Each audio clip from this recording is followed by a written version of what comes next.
সকালের মিষ্টি রোদ জানলার পর্দা ভেদ করে সোজা এসে পড়েছে তুলির চোখে। বিছানায় একটা যুদ্ধের ছাপ স্পষ্ট, বালিশ একটা নিচে, একটা কাঠের কোনায়, আর ঘরের মাঝখানে বিশাল কিং সাইজ খাটে উপর হয়ে শুয়ে আছে গল্পের নায়িকা 18 বছর বয়সী তুলি। যদিও তাকে দেখলে মনে হয় এই তো কদিন আগে 10-এ পা দিয়েছে। উচ্চতা 5 ফুটের গণ্ডি পেরোতেই হিমশিম খেয়েছে। গায়ের রং দুধে আলতা আর মায়াবী চেহারার একটা শিশু সুলভ ভাব। তার এক হাতে একটা বিশাল সাইজের পন্ডা পুতুল, আর অন্য হাতে ঝুলে আছে খাটের নিচে। এই মেয়ে, আর কতক্ষণ পরে থাকবি? দুপুর 12টা বাজতে চললো, আজ না দেখতে আসার কথা। ওঠ বলছি। রাবেয়া বেগম হাতে খুন্তি নিয়ে দরজায় দাঁড়িয়ে আছেন। তার গলায় বিরক্তি উদ্বেগ দুটোরই সংমিশ্রণ। তিনি জানেন এই মেয়েকে ঘুম থেকে তোলা আর পাহাড় ঠেলে সরানো সমান কথা। উফ মা, চেঁচামেচি করো না তো। আমার পাণ্ডু ভয় পাচ্ছে। আর কে দেখতে আসবে? আমাকে দেখতে চিড়িয়াখানার লোক আসবে নাকি? আমি কি বানর? তুলি চোখ না খুলে বিড়বিড় করে কথাগুলো বলল। তার গলার স্বরে ঘুমের রেশ। সে পান্ডাটাকে আর শক্ত করে জড়িয়ে ধরল। বানর, তুই একটা আসিসই। আজ তোকে পাত্রপক্ষ দেখতে আসবে, আর আমার ফ্যামিলি আসবে। তুই যদি এখন না উঠিস, আমি তোর ওই পান্ডাকে ডাস্টবিনে ফেলে দেব। পান্ডাকে ডাস্টবিনে ফেলে দেব? এ কথাটা কানে যেতে তুলি স্প্রিং এর মতো লাফিয়ে উঠল। তার বড় বড় চোখ দুটোতে আতঙ্কের ছাপ। সে বিছানায় বসে দ্রুত নিজের চুলগুলো ঠিক করার ব্যর্থ চেষ্টা করলো। কি বললে? পাত্রপক্ষ মানে বিয়ের জন্য? মা, আমি কি বলেছি আমি বিয়ে করব? আমি তো এখনো বাচ্চাই আছি। তাছাড়া আমার কার্টুন দেখা শেষ হয়নি। আমি এখন বিয়ে করলে টম এন্ড জেরি দেখবি কে? রাবেয়া বেগম মেয়ের কাণ্ড দেখে কপালে হাত দিলেন। এই মেয়ে যে কবে বড় হবে তা ওপরওয়ালাই জানেন। তোর টম অ্যান্ড জেরি তোর শ্বশুরবাড়িতে গিয়ে দেখিস। ছেলে ডাক্তার, অনেক বড় বংশ। এমন ছেলে হাতছাড়া করলে কপাল চাপড়াবি।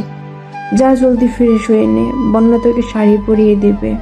রাবেয়া বেগম আর কথা না বাড়িয়ে ঘর থেকে বেরিয়ে গেল। তুলে গাল ফুলিয়ে বিছানা বসে রইল। তার ফর্সা গাল দুটো রাগে টমেটোর মতো লাল হয়ে গেছে। সে তার পান্ডা পুতুলটার দিকে তাকালো। দেখলি পাণ্ডু, মা কেমন পচা।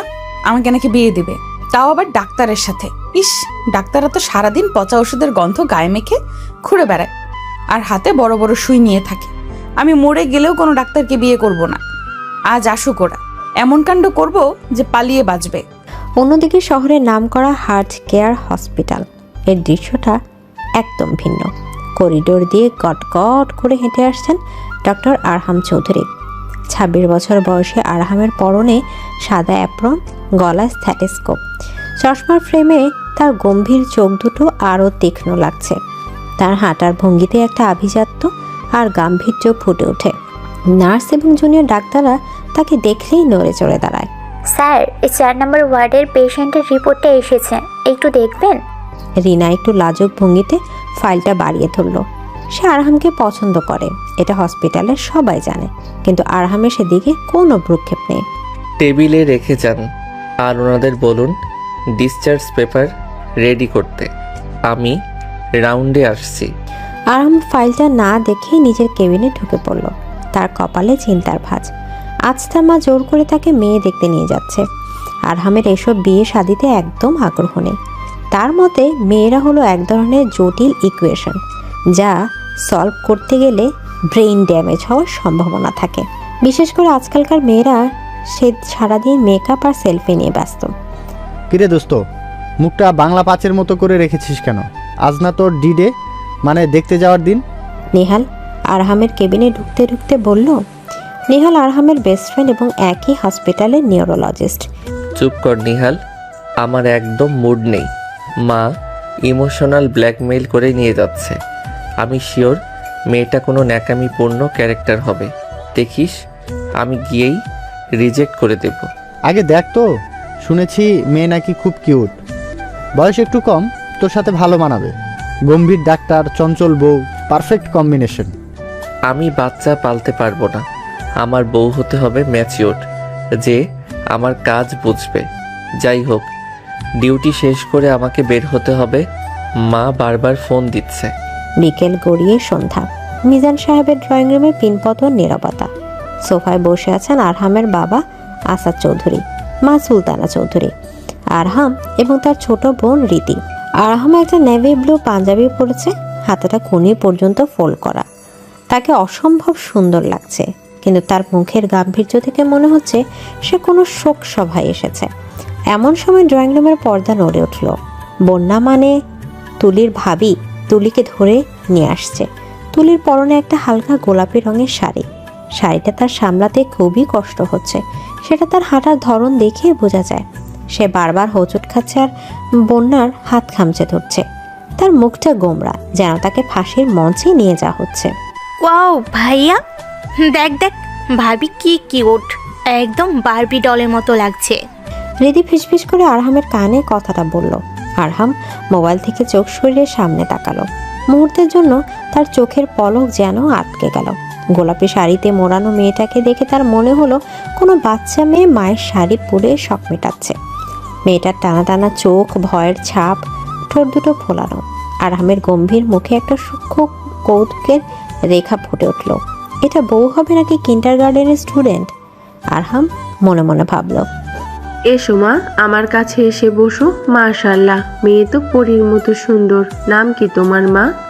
এদিকে তুলি ভয়ে ভয়ে গিয়ে সুলতানা চৌধুরীর পাশে বসলো। সে আর চোখে একবার আরহামের দিকে তাকালো। লোকটাকে দেখেই তার পিত্তি চলে যাচ্ছে। কেমন গোমরা মুখ, দেখলেই মনে হয় তেতো করলা খেয়েছে। আমার নাম তুলি। তুলির গলাটা একটু কেঁপে উঠলো। পড়াশোনা কতদূর করছো মা? ইন্টার ফার্স্ট ইয়ারে। তবে আমি কিন্তু পড়াশোনা একদম পছন্দ করি না, আমাকে জোর করে কলেজে পাঠানো হয়। তুলির সোজা সাপটা কথা শুনে ড্রয়িং রুমের সবাই একটু থতমতো খেয়ে গেল। রাবেয়া বেগম মেয়ের দিকে চোখ বড় বড় করে তাকালেন, ইশারা করলেন চুপ থাকার জন্য। কিন্তু তুলি থামলো না। সে ঠিক করেছে আজ এমন সব কথা বলবে যাতে এরা তাকে পছন্দ না করে। আর শুনুন আঙ্কেল, আমি কিন্তু রান্নাও পারি না, শুধু ম্যাগি নুডলস আর চা বানাতে পারি, সেটাও মাঝে মাঝে পুড়ে যায়। আর আমি খুব জেদি, আমার ঘুম ভাঙতে দুপুর 12টা বাজে। আমাকে বিয়ে করলে আপনাদের ছেলের কিন্তু না খেয়ে মরতে হবে। তুলির কথা শেষ হতে না হতেই সাদমান কাশের ভান করে পরিস্থিতি সামলানোর চেষ্টা করলো। রাবেয়া বেগম লজ্জায় লাল হয়ে গেলেন, কিন্তু বিস্ময়করভাবে আরহামের ঠোঁটের কোণে হাসিটা আরও চড়া হলো। সে সোজা হয়ে বসলো। সমস্যা নেই, হসপিটালের ক্যান্টিনে ভালো খাবার পাওয়া যায়। আর ঘুমানোর ব্যাপারে আমি সকালে বেরিয়ে যাই, তাই তোমার দুপুর 12টায় ওঠা নিয়ে আমার সমস্যা নেই। আরহামের এমন জবাবে তুলি হা করে তাকিয়ে রইল। সে ভেবেছিল এই কথাগুলো শুনলে এই ডাক্তার রেগে চলে যাবে, কিন্তু এ তো উল্টো কথা বলছে। তুলি এবার মোক্ষম চালটা চাললো। কিন্তু কিন্তু আমি ডাক্তার পছন্দ করি না, ডাক্তাররা খুব বোরিং হয় আর তাদের গা থেকে ফিনাইলের গন্ধ আসে। আমি এই লোককে বিয়ে করব না। ঘরের পরিবেশ এবার বেশ থমথমে হয়ে গেল। মিজান সাহেব মেয়ের ধমক দেওয়ার জন্য উদ্যত হলেন, কিন্তু আরহাম হাত তুলে তাকে থামিয়ে দিল। সে ধীর পায়ে উঠে দাঁড়িয়ে তুলির সামনে গিয়ে দাঁড়ালো। আরহামের উচ্চতা 6 ফুটের কাছাকাছি। তার সামনে 5 ফুটের তুলিকে আসলে একটা পিচ্চি মেয়ের মতো লাগছে। আমি কি তোমার সাথে একটু আলাদা কথা বলতে পারি? আরহামের কণ্ঠস্বর খুব শান্ত কিন্তু ভারী। তুলি ঘাবড়ে গিয়ে মায়ের দিকে তাকালো। রাবেয়া বেগম জোর করে মাথা নেড়ে সায় দিলেন। আমি আমি কেন কথা বলবো? আমার কিছু বলার নেই। কিন্তু আমার কিছু বলার আছে। চলো, বারান্দায় চলো। আরহামের হুকুম করা ভঙ্গিতে এমন কিছু ছিল যে তুলি আর না করতে পারল না। সে অনিচ্ছা সত্ত্বেও উঠে দাঁড়ালো। দুজনে বারান্দায় এসে দাঁড়ালো। বাইরের ফুরফুরে বাতাস, কিন্তু তুলির ভেতরে ঝড় বইছে। সে গ্রিল ধরে নিচের দিকে তাকিয়ে রইল। আরহামের দিকে তাকাতে তার সাহস হচ্ছে না। তুমি কি আমাকে ভয় পাচ্ছ? আরহাম পকেট হাত দিয়ে রেলিংয়ের হেলান দিয়ে দাঁড়িয়ে আছে। তার দৃষ্টি সরাসরি তুলির মুখের ওপরে নিবদ্ধ। আমি কেন ভয় পাবো? আমি কাউকে ভয় পাই না। আমি তো শুধু ভাবছি আপনি এখনো চলে যাচ্ছেন না কেন। আমি তো বললাম আমি ডাক্তার পছন্দ করি না। ইন্টারেস্টিং। সাধারণত মেয়েরা ডক্টর বর পাওয়ার জন্য পাগল থাকে, আর তুমি রিজেক্ট করছো। কারণটা কি শুধুই ফিনাইলের গন্ধ, নাকি অন্য কেউ আছে? আরহাম একটু ঝুঁকে তুলির মুখের কাছে এলো। তুলি চমকে উঠে পিছিয়ে গেল। তার পিঠ গিয়ে ঠেকলো দেয়ালে। অন্য কেউ কেন থাকবে? আমার কোনো বয়ফ্রেন্ড নেই। কিন্তু আপনি অনেক বয়স্ক, আপনার সাথে আমার যায় না। আপনি বুড়ো আর আমি। তুমি পিচ্ছি? আরহাম কথাটা শেষ করে দিল। তুলি রেগে গিয়ে তার দিকে তাকালো। আমি পিচ্ছি না, আমি 18 বছরের। আমি ভোটার আইডি কার্ড পেয়েছি। ও তাই, কিন্তু আচরণে তো মনে হচ্ছে নার্সারিতে পড়ো। শোনো তুলি, আমি সোজাসাপটা কথা পছন্দ করি। আমি বিয়ে করতে চাইনি, কিন্তু তোমাকে দেখার পর আমার মত বদলে গেছে। মানে আপনি কি আমাকে বিয়ে করবেন আমার সব কথা শোনার পরেও? হুম, তোমার এই পাগলামিগুলো আমার বেশ ইন্টারেস্টিং লাগছে। আমার লাইফটা একটু বেশি সিরিয়াস, হয়তো তোমার মতো একটা কার্টুন ক্যারেক্টার আসলে ব্যালেন্স হবে। কার্টুন ক্যারেক্টার শুনে তুলি রাগে ফুঁসতে লাগলো। সে কিছু একটা বলতে যাবে, ঠিক তখনই আরহাম তার কানের কাছে মুখ নিয়ে এলো। আর হ্যাঁ, বাসরাতে ম্যাগি নুডলস বানিও, আমি খেয়ে দেখব তোমার হাতের রান্না কেমন। তৈরি থেকো পিচ্ছি। আরহাম কথাটা বলে একটা মুচকি হাসি দিয়ে ঘর থেকে বেরিয়ে গেল। তুলি সেখানে মূর্তির মতো দাঁড়িয়ে রইল। তার কান গরম হয়ে গেছে, হৃৎপিণ্ডটা লাফাচ্ছে। এই লোকটা তো সাংঘাতিক। একে তো ডাক্তার, তার উপর এমন ড্যাম কেয়ার ভাব। তুলি বুঝতে পারলো সে বাঘের গর্তে পড়তে যাচ্ছে। অসভ্য লোক, আমাকে বিচ্ছি বললো আর ম্যাগি নুডলস খেতে দেয়, আর ম্যাগি নুডলস খেতে চায়। দাঁড়াও ডাক্তার সাহেব, তোমাকে যদি আমি নাকানি চোবানি না খাওয়াই তবে আমার নামও তুলি না। ড্রয়িং রুমে ফিরে গিয়ে আরহাম জানিয়ে দিল তার মেয়ে পছন্দ হয়েছে। বিয়ের তারিখ ঠিক করা হলো আগামী সপ্তাহে শুক্রবার।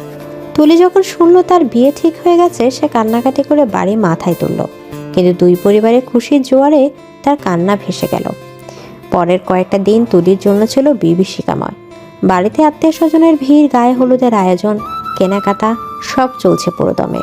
তুলি এর মধ্যে কয়েকবার পালানোর প্ল্যান করেছিল।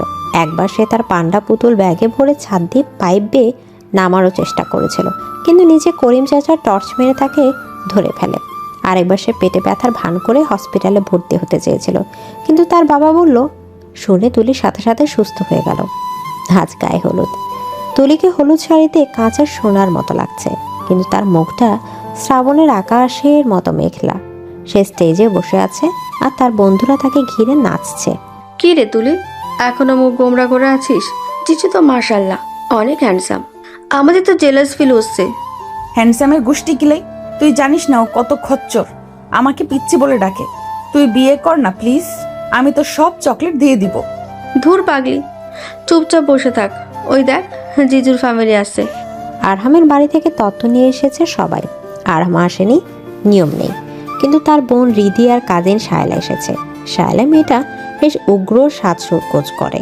সে তুলির দিকে এমনভাবে তাকাচ্ছে যেন গিলে খাবে। ও, এই সেই মেয়ে আরহাম ভাইয়াকে পছন্দ করলো? এ তো সাইজেও ছোট, আবার দেখতেও কেমন গ্রাম্য টাইপ। আমার তো বিশ্বাসই হচ্ছে না। শায়লা ইচ্ছা করে জোরে জোরে বলল যাতে তুলি শুনতে পায়। তুলি এমনিতেই রেগেছিল। শায়লার কথা শুনে তার মেজাজ সপ্তমে চড়ে গেল। এই যে মেকআপের বস্তা, আমাকে গ্রাম্য বলছেন? আর আপনি কে? যাত্রা পার্টি থেকে এসেছেন নাকি? আপনার মুখের প্লাস্টার খসে পড়ছে তো। আশেপাশে সবাই হেসে উঠল। শায়লা অপমানে লাল হয়ে গেল। রিদি এসে পরিস্থিতি সামলালো। ইস ভাবি, তুমি তো দারুণ ঝগড়া করতে পারো। ভাইয়ার সাথে তোমার খুব জমবে। তুলি মনে মনে বলল, জমবে মানে? যুদ্ধ হবে, যুদ্ধ। সে জানে না তার এই ছোট ছোট বোকামিয়ার সাহসিকতা দূর থেকে ভিডিও কলে দেখছিল আরহাম। রিদি ভিডিও কল অন করে পকেটে রেখেছিল। আরহাম নিজের ঘরে বসে ল্যাপটপের স্ক্রিনে তুলির কাণ্ড দেখছিল আর হাসছিল। মেয়েটার মুখে কোনো লাগাম নেই। যাত্রা পার্টি, ওয়েট তুলি, কালকের পর থেকে তোমার এই তেজ আমি কিভাবে সামলাই দেখো। তুমি জানো না তুমি কার পাল্লায় পড়েছো। দেখতে দেখতে বিয়ের দিন ঘনিয়ে এলো। কবুল বলার সময় তুলি অনেকক্ষণ চুপ করেছিল। তার বাবা যখন কান্নাজড়িত কণ্ঠে তাকে অনুরোধ করলো, তখন সে বাবার মুখের দিকে তাকে কিছু গলায় কবুল বলল। নিচু গলায় কবুল বলল। তার চোখ দিয়ে তখন টপ টপ করে পানি পড়ছিল। আরহাম তার পাশে বসেছিল। সে পকেট থেকে একটা রুমাল বের করে আলতো করে তুলির হাতে গুঁজে দিল। তুলি অবাক হয়ে তাকালো, কিন্তু আরহাম সামনের দিকে তাকিয়ে আছে যেন সে কিছুই করেনি। এই ছোট একটা কাজ তুলির মনে একটু নাড়া দিল। লোকটি কি আসলে এত খারাপ, নাকি ভেতরে একটু মায়া আছে? কান্না থামাও, মেকআপ ধুয়ে গেলে কিন্তু তোমাকে ভূতের মতো লাগবে, তখন আমি দৌড় দেব। তুলির সব ইমোশন এক মুহূর্তে উবে গেল। সে রাগে রুমালটা দুমড়ে মুচড়ে ফেলল। মায়া? এই লোকের মনে মায়া? অসম্ভব, এটা একটা আস্ত হিটলার। আজ বাসর রাতে আমি মরে যাওয়ার ভান করে পড়ে থাকবো, দেখবো তুমি কি করো। বিয়ের আনুষ্ঠানিকতা শেষে বিদায় বেলা। তুলি তার মাকে জড়িয়ে ধরে হাউমাউ করে কাঁদছে। আরহাম গাড়ির দরজায় দাঁড়িয়ে অপেক্ষা করছে। সে জানে এখন কোনো কথা বলা ঠিক হবে না। মেয়েটা তার চেনা জগৎ ছেড়ে সম্পূর্ণ নতুন একটা মানুষের কাছে যাচ্ছে। আরহামের মনের গভীরে একটা অদ্ভুত দায়িত্ববোধ কাজ করছে। সে কি পারবে এই পিচ্ছি মেয়েটাকে সুখে রাখতে, নাকি তার গাম্ভীর্য মেয়েটার চঞ্চলতা কেড়ে নেবে? গাড়ি চলতে শুরু করলো। তুলি জানলা দিয়ে তাকিয়ে আছে ফেলে আসা রাস্তার দিকে। আরহাম ড্রাইভিং সিটের পাশে বসে আছে, পেছনের সিটে তুলি একা। কিছুক্ষণ পর আরহাম পকেট থেকে একটা ক্যাডবেরি সিল্ক বের করে পেছনের দিকে বাড়িয়ে দিল। কান্না বন্ধ করার ওষুধ খেয়ে নাও, মুড ভালো হবে। তুলি চকলেটটা দেখলো, তার প্রিয় চকলেট। সে লোভ সামলাতে পারল না, চোখের পানি মুছতে মুছতে চকলেটটা হাত থেকে ছো মেরে নিয়ে গেল। আরহাম আয়না তুলির কাণ্ড দেখে মুচকি হাসল। যুদ্ধ শুরু হয়ে গেছে, কিন্তু সন্ধি হওয়ার পথও কি তৈরি হচ্ছে? রাত তখন প্রায় 11টা। আরহামের সাদা প্রাডো কারটি চৌধুরী বিলার গেট দিয়ে ভেতরে প্রবেশ করলো। বাড়িটি আজ আলোয় ঝলমল করছে। লাল নীল মরিচবাতির আলোয় পুরো বাড়িটিকে কোনো রাজপ্রাসাদের মতো মনে হচ্ছে। গাড়ির পেছনের সিটে বসে থাকা তুলির চোখ ঘুমে ঢুলো। কান্নাকাটি আর সারাদিনের ধকলে সে কখন যে গাড়ির সিটে মাথা এলে ঘুমিয়ে পড়েছিল সে টেরই পায়নি। গাড়ির ঝাঁকুনিতে তার ঘুম ভাঙল। সে চোখ ঢোলে জানালার বাইরে তাকালো। অচেনা পরিবেশ, অচেনা বাড়ি। তার বুকের ভেতরটা ধক করে ওঠে। ভাবতে তার গলার কাছে কান্না দলা পাকিয়ে এলো। নেমে এসো, নাকি কোলে করে নামাতে হবে? আরহাম গাড়ির দরজা খুলে দাঁড়িয়ে আছে, তার মুখে সেই চিরচেনা বাঁকা হাসি। তুলি দ্রুত ওড়না ঠিক করে গাড়ি থেকে নামলো। তার শাড়ির আঁচল বারবার পায়ে জড়িয়ে যাচ্ছে। আমি নামতে পারি, আমার পা আছে, আমাকে কোলে নিতে হবে না। আপনি কি নিজেকে সিনেমার হিরো ভাবেন নাকি? তুলি বিড়বিড় করে কথাগুলো বললেও আরহাম শুনতে পেল। সে কিছু বলল না, শুধু মুচকি হাসলো। মূল দরজার সামনে দাঁড়াতেই এক ঝাঁক তরুণ তরুণী পথ আটকে দাঁড়ালো। এদের মধ্যে আরহামের কাজিনরা এবং বোনেরা আছে। সামনে দাঁড়িয়ে আছে রীতি এবং শায়লা। ভাইয়া, ভেতরে যাওয়া অত সহজ না। গেট ধরা বাবদ 10,000 টাকা লাগবে। আগে টাকা দাও, তারপর ভাবিকে নিয়ে ভেতরে যাও। আরহাম পকেট থেকে মানিব্যাগ বের করতে যাবে, এমন সময় শায়লা এগিয়ে এসে আরহামের হাতটা আলতো করে ধরল। আরহাম ভাইয়া, তুমি কেন টাকা দেবে? তুমি তো আমাদের ঘরের ছেলে, টাকা তো দেবে ওই নতুন বউ। ও আমাদের কি গিফট এনেছে সেটা আগে দেখা। শায়লার কথা একটা প্রচণ্ড অপমান লুকিয়েছিল। তুলি সেটা বুঝতে পারল। সে শায়লার দিকে অগ্নি দৃষ্টিতে তাকালো। মেয়েটা ইচ্ছে করে তার হাত ধরেছে। তুলির কেন জানি এটা সহ্য হলো না। সে নিজের অজান্তেই আরহামের আরেকটা হাত খপ করে ধরে ফেলল। আরহাম অবাক হয়ে তুলির দিকে তাকালো। আমার কাছে টাকা নেই, কিন্তু আমার বর ডাক্তার, আপনাদের সবার দাঁত তুলে ফেলার ব্যবস্থা করে নিতে পারে। ফ্রিতে ট্রিটমেন্ট চান নাকি টাকা চান? তুলির কথা শুনে সবাই হো হো করে হেসে উঠল। শায়লার মুখটা কালো হয়ে গেল। আরহাম হাসি চেপে গম্ভীর গলায় বলল, দিদি পথ ছাড়ো, ও ক্লান্ত। আর শায়লা, তুমি ভেতরে গিয়ে মায়ের সাথে খাবারের ব্যবস্থা করো। আরহাম নিজের হাত ছাড়িয়ে নিয়ে তুলির পিঠে আলতো করে হাত রেখে তাকে ভেতরে নিয়ে গেল। এই সামান্য স্পর্শে তুলির শরীরটা কেঁপে উঠল। এটা কি ভয় নাকি অন্য কিছু সে বুঝতে পারল না।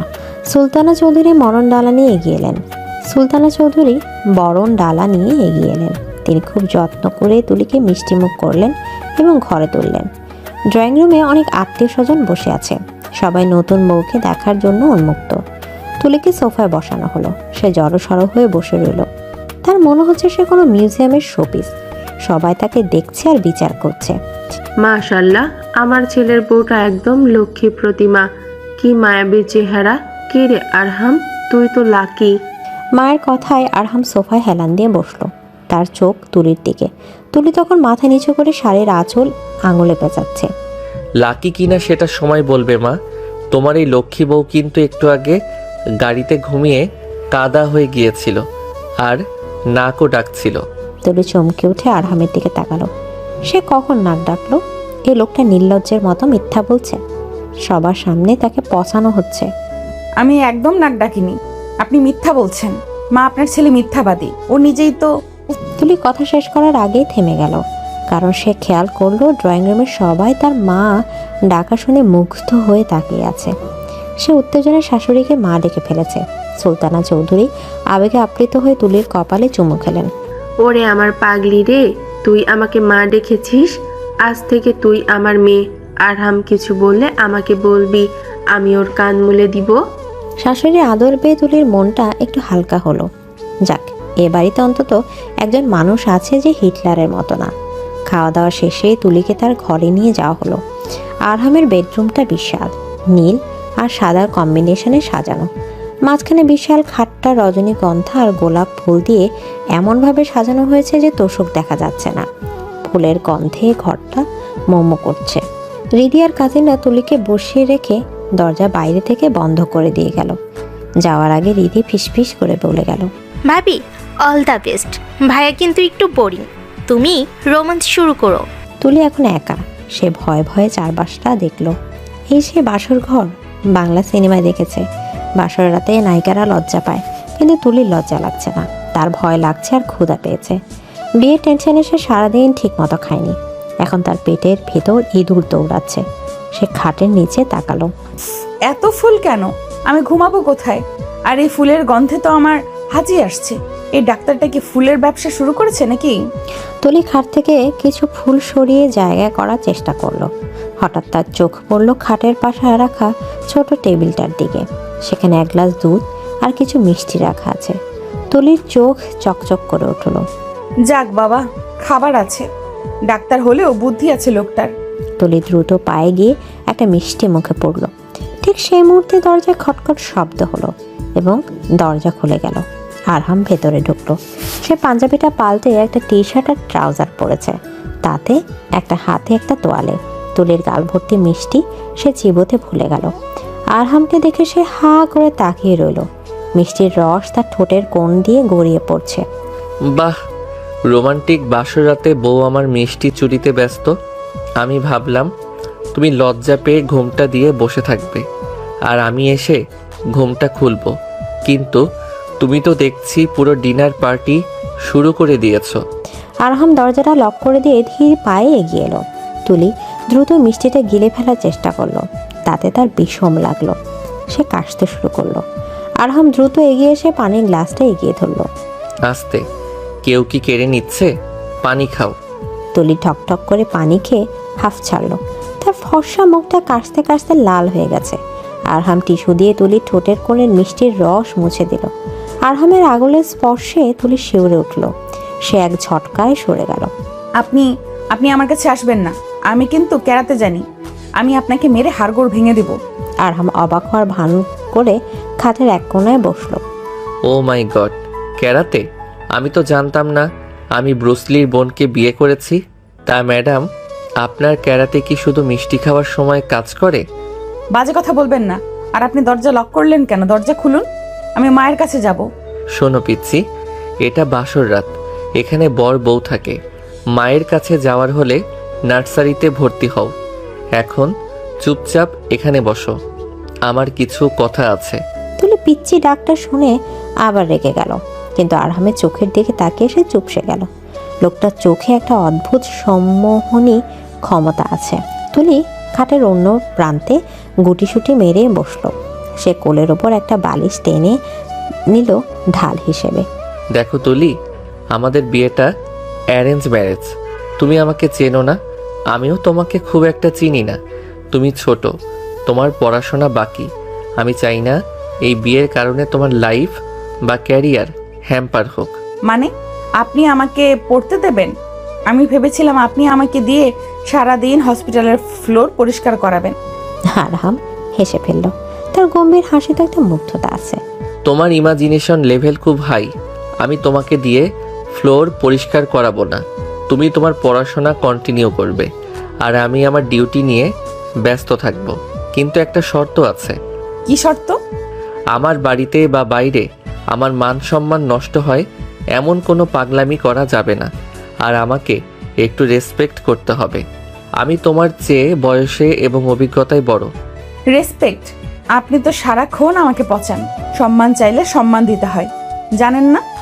আর আমি পাগল না যে পাগলামি করব। সেটা সময়ই বলে দেবে। এখন ঘুমাও, অনেক রাত হয়েছে।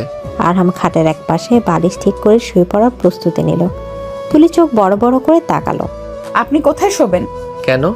খাটে। খাটটা তো আমারই। অসম্ভব, আমি আপনার সাথে এক খাটে ঘুমাবো না। আপনি যদি ঘুমের মধ্যে আমাকে অপারেশন করে দেন বা ইঞ্জেকশন দিয়ে দেন, আমি সোফায় ঘুমাবো। তুলি বালিশ নিয়ে সোফার দিকে যেতে চাইল।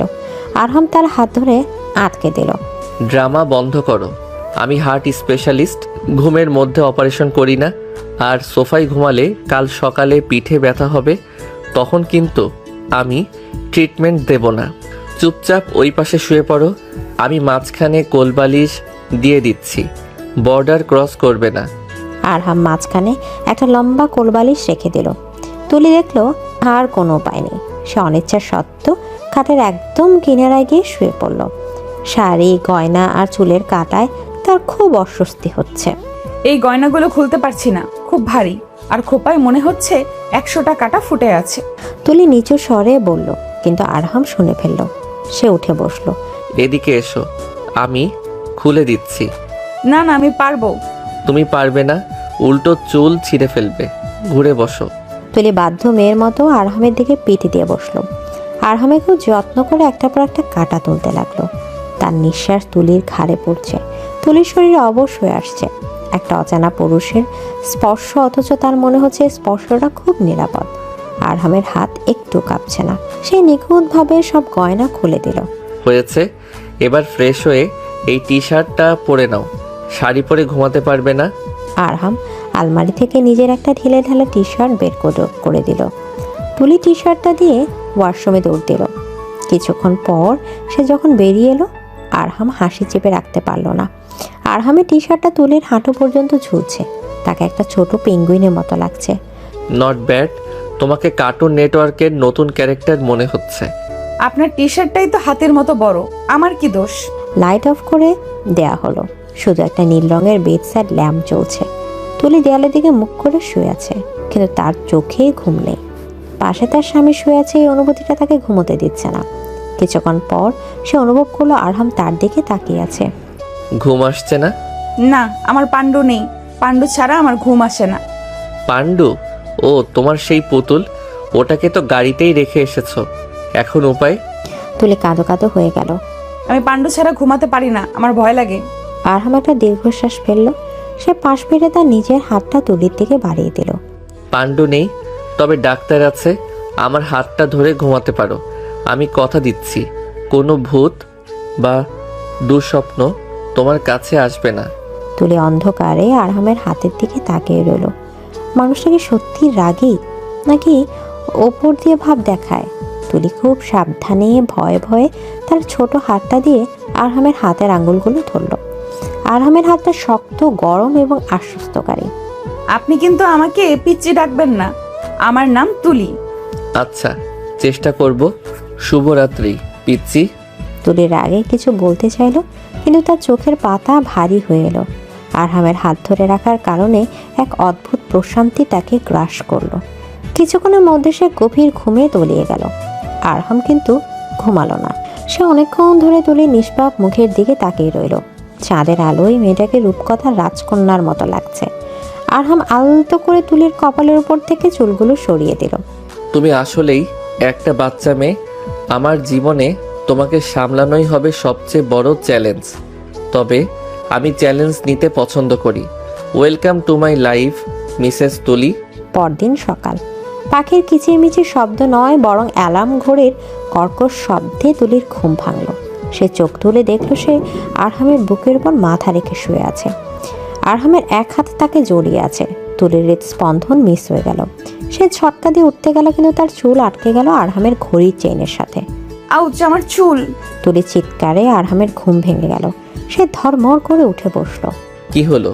সকাল সকাল ভূমিকম্প শুরু করলে কেন? ভূমিকম্প না, আপনার ঘড়ি আমার চুল খাচ্ছে। ছাড়ুন বলছি। আপনি ইচ্ছে করে আমাকে জড়িয়ে ধরেছিলেন, তাই না, সুযোগ সন্ধানী ডাক্তার? এক্সকিউজ মি, তুমি ঘুমের মধ্যে গড়াগড়ি খেতে খেতে আমার এলাকায় ঢুকে পড়েছো। কোলবালিশটা কোথায় দেখো? তুলি তাকিয়ে দেখলো কোলবালিশটা মেঝেতে পড়ে আছে। সে লজ্জায় লাল হয়ে গেল। আরহাম বিরক্তি নিয়ে ঘড়ি চেইন থেকে তুলির চুল ছাড়তে লাগলো। দুজনের মুখ খুব কাছাকাছি। তুলি আরহামের ঘুম জড়ানো চোখের দিকে তাকিয়ে জমে গেল। সকালে ঘুমতে ঘোরার পর এলোমেলো চুলে এই গম্ভীর ডাক্তারকে বেশ কিউট লাগছে। এটা তুলি স্বীকার করতে চায় না। হয়েছে, চুল মুক্ত, এবার জলদি রেডি হও। নিচে সবাই অপেক্ষা করছে। নতুন বউকে আজ সকালে সবার সাথে নাস্তা করতে হবে। আর হ্যাঁ, মনে আছে তো, ম্যাগি নুডলস। আপনি সিরিয়াসলি আমাকে দিয়ে রান্না করাবেন? আমি কিন্তু চাও বানাতে পারি না ঠিক মতো। আমি জানি, তাই তো মজাটা হবে। যাও, শাড়ি পরো। নাকি শাড়ি পরিয়ে দিতে হবে? তুলি এক লাফে খাট থেকে নামলো। অসভ্য, আমি একাই পারবো। তুলি ওয়াশরুমে ঢুকে দরাম করে দরজা বন্ধ করলো। আরহাম শব্দ করে হেসে উঠল। তার মনে হচ্ছে দিনটা বেশ ইন্টারেস্টিং হতে চলেছে। নিচে ডাইনিং টেবিলে সবাই বসে আছে। আসাদ চৌধুরী খবরের কাগজ পড়ছেন। শায়লা খুব সেজেগুজে বসে আছে, যেন আজ তার বিয়ে। তুলি আর আরহাম সিঁড়ি দিয়ে নামছে। তুলি আজ একটা নীল রঙের জামদানি শাড়ি পরেছে। তাকে অপার্থিব সুন্দর লাগছে, কিন্তু তার হাঁটার ধরন দেখে বোঝা যাচ্ছে শাড়ি সামলাতে তার খুব কষ্ট হচ্ছে। এসো মা, এসো। কাল রাতে ঘুম ভালো হয়েছে তো? জি বাবা। ওমা, ভাবি তো দেখি 10টার সময় ঘুম থেকে উঠলো। আমাদের বাড়িতে তো নতুন বউরা ভোরে ওঠে। ভাবি কি এখনো বাবার বাড়ির অভ্যেস ভুলতে পারেনি? শালার কথায় খোঁজাটা স্পষ্ট। সুলতানা চৌধুরী কিছু বলতে যাচ্ছিলেন, কিন্তু আরহাম তার আগে কথা বলল। সে চেয়ার টেনে তুলিকে বসালো। শাইলা, ও আমার পারমিশন নিয়েই দেরিতে উঠেছে। আমি চাইনি ওর ঘুম নষ্ট হোক। আর আমাদের বাড়িতে বউরা ভরে উঠবে এমন কোনো আইন নেই। এটা হাসপাতাল না যে শিফটিং ডিউটি করতে হবে। আরহামের কথায় শালা চুপসে গেল। টেবিলের নিচে তুলি আরহামের পায়ে আলতো করে লাথি দিল, ধন্যবাদ জানানোর জন্য। কিন্তু ভুল করে লাথিটা আরহামের পায়ে না লেগে আসাদ চৌধুরীর পায়ে লাগলো। উফ, কে লাথি মারে? তুলি ভয়ে জিহ্বায় কামড় দিল। আরহাম বুঝতে পেরে টেবিলের নিচ দিয়ে হাত বাড়িয়ে তুলির হাতটা চেপে ধরল। সে চোখের ইশারায় বলল, শান্ত হও পিচ্চি। বৌমা, আজ কিন্তু নিয়ম অনুযায়ী তোমাকে কিছু একটা রান্না করতে হবে, মিষ্টি কিছু। মা, আমি তো শুধু। মা, ও ম্যাগি নুডলস খুব ভালো বানায়, ওটাই বানাক, স্পেশাল রেসিপি। সবাই অবাক হয়ে তাকালো। নতুন বউ বানাবে ম্যাগি নুডলস? নুডলস? ছি, এটা কোনো খাবার হলো? পায়েস বা হালুয়া রাখতে পারে না? মেয়েদের তো এসব জানা উচিত। এবারও চুপ থাকতে পারো না। দেখুন আপু, জানা উচিত বুঝলাম, কিন্তু আমি তো ইন্টার পাসের আগেই বিয়ে করে ফেলেছি। শেফ কোর্সে ভর্তি হইনি। আর ম্যাগি নুডলস খুব টেস্টি হয়। আপনি খেয়ে দেখবেন, ভালো না লাগলে ফেলে দেবেন। তুলির সোজা সাপটা উত্তর আসাদ চৌধুরী হেসে ফেললেন। ঠিক বলেছ মা, আমি আজ তোমার হাতের নুডলসই খাবো। যাও, বানিয়ে নিয়ে এসো। তুলি রান্নাঘরে ঢুকলো, কিন্তু তার হাত পা কাঁপছে। সে জীবনেও রান্নাঘরে ঢুকেনি। পানি গরম দিতে গিয়ে সে ভুল করে কেটলির ঢাকনা ফেলে দিল। ঝনঝন শব্দে রান্নাঘর কেঁপে উঠল। আরহাম ডাইনিং থেকে সব শুনছে। সে মাকে ইশারা করে বলল, মা, তুমি একটু দেখো, না হলে ও হয়তো রান্নাঘর জ্বালিয়ে দেবে। তুলি নুডলসের প্যাকেটটার মশলা কাটতে গিয়ে দাঁত দিয়ে ছিঁড়তে গেল এবং সব মশলা তার নাকে মুখে মেখে গেল। সে যখন আয়নায় নিজের চেহারা দেখলো, তাকে জোকারের মতো লাগছিল। ধুর ছাই, এই বিয়ের গুষ্টি কিলাই। কেন যে বিয়ে করতে গেলাম? এখন এই ভুতুরে চেহারা নিয়ে বরের সামনে যাব কি করে? চৌধুরীর ভিলার সুবিশাল রান্নাঘরটি এখন যেন কোনো রণক্ষেত্র। মশলার কৌটাগুলো এদিক সেদিক ছড়িয়ে আছে। বেসিনের কলে অনবরত পানি পড়ছে। আর সেই বিশৃঙ্খলার মাঝখানে দাঁড়িয়ে আছে তুলি। তার ফর্সা গালে হলুদের দাগ, নাকে কালচে মশলা লেগে আছে, আর চুলগুলোর কাকের বাসার মতো উস্কো খুস্কো। সে একটা চামচ হাতে নিয়ে কড়াইয়ের দিকে তাকিয়ে আছে, যেন ওটা কোনো ভিন গ্রহের প্রাণী। নুডলসগুলো কড়াইতে দলা পাকিয়ে একাকার হয়ে গেছে। ইস, এটা কি হলো? টিভিতে তো দেখায় 2 মিনিটে নুডলস রেডি, আর আমারটা তো আঠা হয়ে গেছে। এখন যদি ডাক্তার সাহেব এটা দেখে, শিওর আমাকে ইঞ্জেকশন দিয়ে মেরে ফেলবে। তুলি যখন আপন মনে বিড়বিড় করছে, ঠিক তখনই রান্নাঘরের দরজায় এসে দাঁড়ালো আরহাম। সে কিছুক্ষণ দরজায় হেলান দিয়ে দাঁড়িয়ে তুলির কাণ্ড দেখলো। তার গম্ভীর মুখে এক চেলতে হাসি ফুটে উঠল, কিন্তু পর মুহূর্তে সে সেটা মিলিয়ে ফেলে গম্ভীর ভাব নিয়ে গলা খাকারি দিল। রান্নাঘরের এই অবস্থা কেন? তুমি কি নুডলস রান্না করছো নাকি এখানে কুস্তি লড়ছো? আরহামের গলার স্বর শুনে তুলি চমকে উঠল। সে হাত থেকে চামচটা ফেলে দিল, যেটা ঝনঝন শব্দ করে মেঝেতে পড়ল। তুলি দ্রুত ঘুরে দাঁড়ালো, কিন্তু তার নাকে মুখে মাখা মশলার কারণে তাকে দেখে আরহামের হাসির বেগ বেড়ে গেল। আপনি এখানে কেন? পুরুষ মানুষের রান্নাঘরে আসা নিষেধ, যান এখান থেকে। এটা আমার বাড়ি, আমি যেখানে খুশি যাব, কিন্তু তোমার এই অবস্থা কেন? মনে হচ্ছে তুমি মাত্রই যুদ্ধ জয় করে ফিরেছো। আয়নায় নিজের চেহারা দেখেছো? আরহাম ধীর পায়ে তুলির দিকে এগিয়ে গেল। তুলি পিছিয়ে যেতে চাইলো, কিন্তু তার পিঠ কিচেন কাউন্টারের সাথে ঠেকে গেল। আরহাম তুলির একদম কাছে এসে দাঁড়ালো। সে পকেট থেকে একটা সাদা রুমাল বের করলো। নড়বে না, একদম চুপ। আরহামের আদেশের সুরে তুলি জমে গেল। আরহাম খুব আলতো করে তার রুমাল দিয়ে তুলির গাল থেকে হলুদের দাগ মুছতে লাগলো। আরহামের স্পর্শে তুলির বুকের ভেতরটা ধক করে উঠল। এত কাছে সে আরহামের চোখের দিকে তাকাতে পারছে না, তাই দৃষ্টি নামিয়ে রাখলো। আরহামের শরীর দামি পারফিউমের গন্ধ তুলির নাকে এসে লাগছে, যা তাকে এক অদ্ভুত নেশা আচ্ছন্ন করে ফেলছে। আমি পরিষ্কার করতে পারতাম। পারলে তো এতক্ষণে করতে, নাকে কালি মেখে জোকার সেজে থাকতে না। আরহাম খুব যত্ন নিয়ে তুলির নাকের ডগা থেকে মশলাটা মুছে দিল। তার আঙুলটা অনিচ্ছাকৃতভাবে তুলির ঠোঁট স্পর্শ করলো। মুহূর্তের জন্য দুজনের নিঃশ্বাস ভারী হয়ে উঠল। আরহাম এক মুহূর্তের জন্য থমকে গেল। তুলির গোলাপি ঠোঁটগুলোর দিকে তাকিয়ে তার চোখের দৃষ্টি গভীর হলো, কিন্তু সে নিজেকে সামনে নিয়ে সরে দাঁড়ালো। এবার নুডলসটা দেখি, ওটার কি অবস্থা করেছো? আরহাম কড়াইয়ের দিকে তাকালো। দল পাকানো নুডলস দেখে সে একটা দীর্ঘশ্বাস ফেললো। মাশাল্লাহ, এটাকে নুডলস না বলে আঠা বলাই ভালো। এটা খেলে তো পেটের নাড়ি ভুড়ি জোড়া লেগে যাবে। আমি তো চেষ্টা করেছি। আমি কি শেফ নাকি? আপনি এত কথা বলছেন কেন? ভালো না লাগলে খাবেন না, আমি ফেলে দেব। তুলি রাগে কড়াইটা ধরে বেসিনে ফেলে দিতে যাচ্ছিল। আরহাম খপ করে তার হাতে ধরল। থামো, ফেলার দরকার নেই। একটু পানি আর সস দিলে এটাকে ঠিক করা যাবে। সরো, আমি দেখছি। আরহাম নিজেই অ্যাপ্রন ছাড়া রান্না করতে শুরু করলো। সে কড়াইতে একটু গরম পানি, সয়া সস আর চিলি সস দিয়ে দ্রুত হাতে নাড়তে লাগলো। তুলি মুগ্ধ হয়ে দেখলো গম্ভীর ডাক্তার কেমন নিপুণ হাতে রান্না করছে। তার হাতা ফোল্ড করা শক্তিশালী হাতাগুলো যখন কড়াই নাড়ছে, তখন তাকে অসম্ভব হ্যান্ডসাম লাগছে। আপনি রান্নাও পারেন? বিদেশে যখন পড়াশোনা করতাম তখন তো তোমার মতো রাঁধুনি ছিল না, নিজেই করে খেতে হতো। নাও রেডি, চলো টেবিলে। আরহাম নুডলসটা বাটিতে ঢেলে তুলির সাথে হাতে ধরিয়ে দিল। তারপর তাকে ইশারা করলো ডাইনিং রুমের দিকে যাওয়ার জন্য। ডাইনিং টেবিলে সবাই অপেক্ষা করছে। শায়লা অধৈর্য হয়ে বারবার ঘড়ি দেখছে। আন্টি, আপনার ছেলের বউকে নুডলস বানাতে গিয়ে ধান চাষ শুরু করলো? এতক্ষণ লাগে? আমার তো খিদে মরে যাচ্ছে। ধৈর্য ধর মা, নতুন মানুষ, একটু সময় তো লাগবেই। ওই তো আসছে ওরা। তুলি ভয়ে ভয়ে নুডলসের বাটিটা টেবিলের মাঝখানে রাখলো। আরহাম তার পাশে চেয়ারে বসলো। শায়লা নাক কুচকে বাটির দিকে তাকালো। ইস, কেমন কালচে কালচে কালার হয়েছে, দেখতেই তো বিস্বাদ লাগছে। আন্টি, আমি এসব খাবো না, আমার জন্য টোস্ট বানিয়ে দাও। শালার কথায় তুলির মনটা খারাপ হয়ে গেল। সে মাথা নিচু করে দাঁড়িয়ে রইল। তার চোখ ছলছল করছে। সে জানে রান্নাটা ভালো হয়নি, কিন্তু তাই বলে সবার সামনে এভাবে অপমান। আহা শাইলা, আগে খেয়ে দেখো না। মা, আমাকে দাও তো একটু। তুলি কাঁপা কাঁপা হাতে শ্বশুরের প্লেটে নুডলস দিল। আসাদ চৌধুরী এক চামচ মুখে দিয়ে চিবোতে লাগলেন। সবাই তার মুখের দিকে তাকিয়ে আছে রায় শোনার জন্য। বাহ, বেশ তো হয়েছে।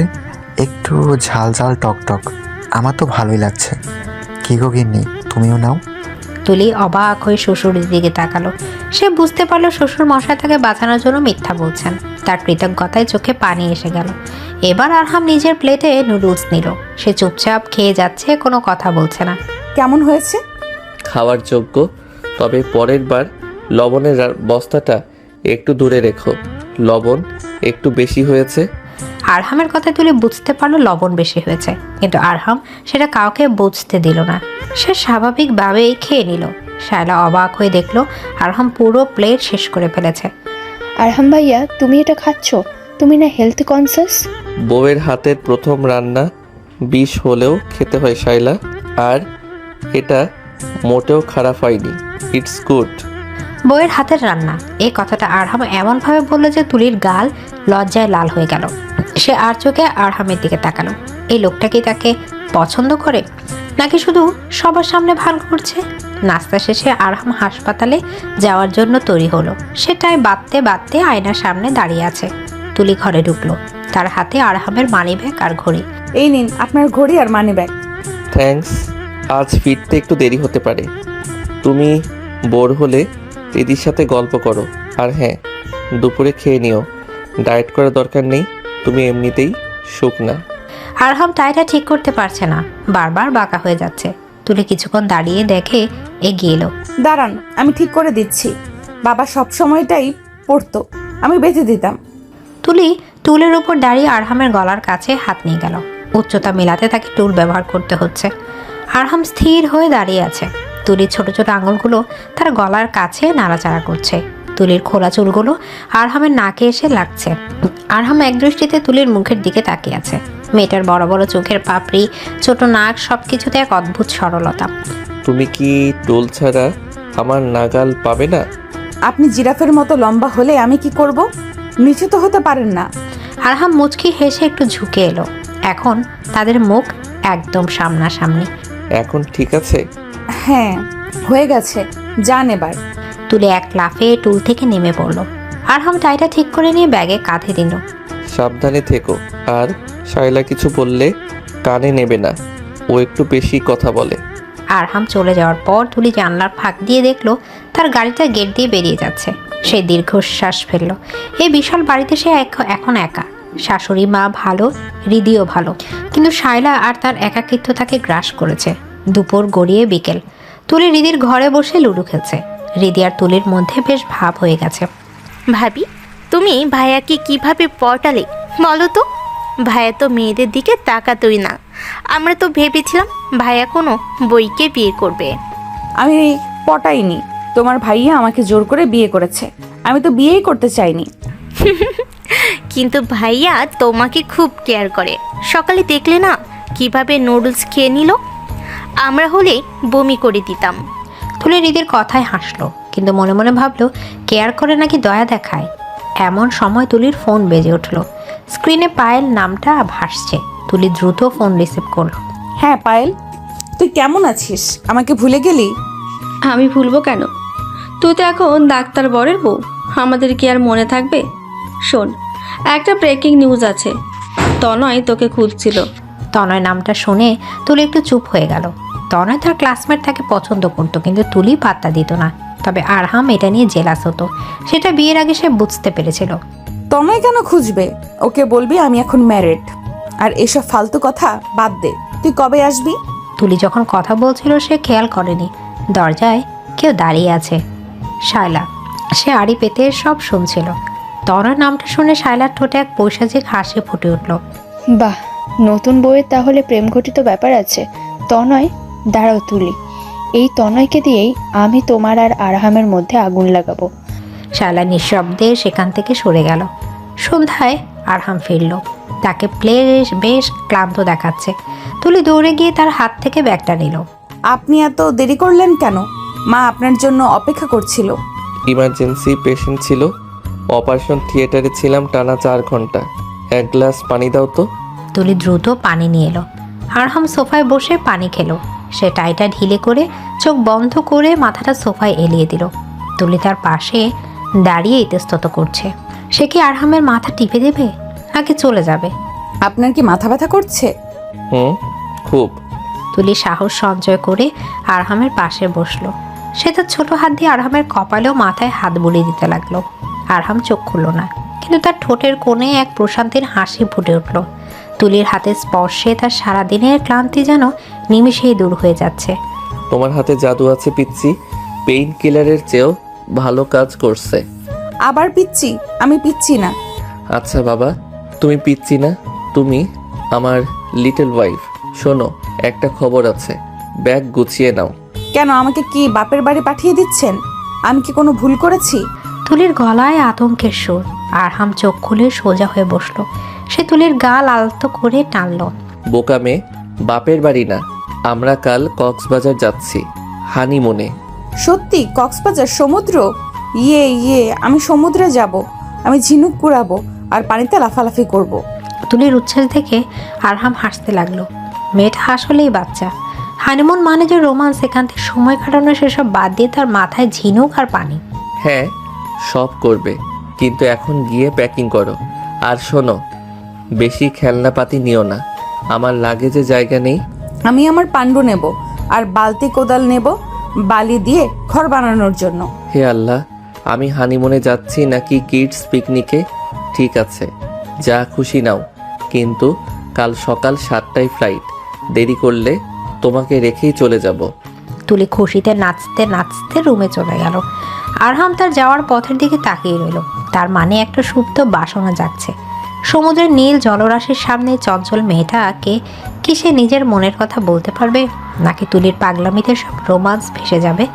রাতে খাওয়ার টেবিলে শায়লা বোমা ফাটালো। আরহাম ভাইয়া, শুনলাম তোমরা কক্সবাজার যাচ্ছ, আমিও কি যেতে পারি? আমার অনেকদিন কোথাও যাওয়া হয় না। সবাই খাওয়া থামিয়ে শায়লার দিকে তাকালো।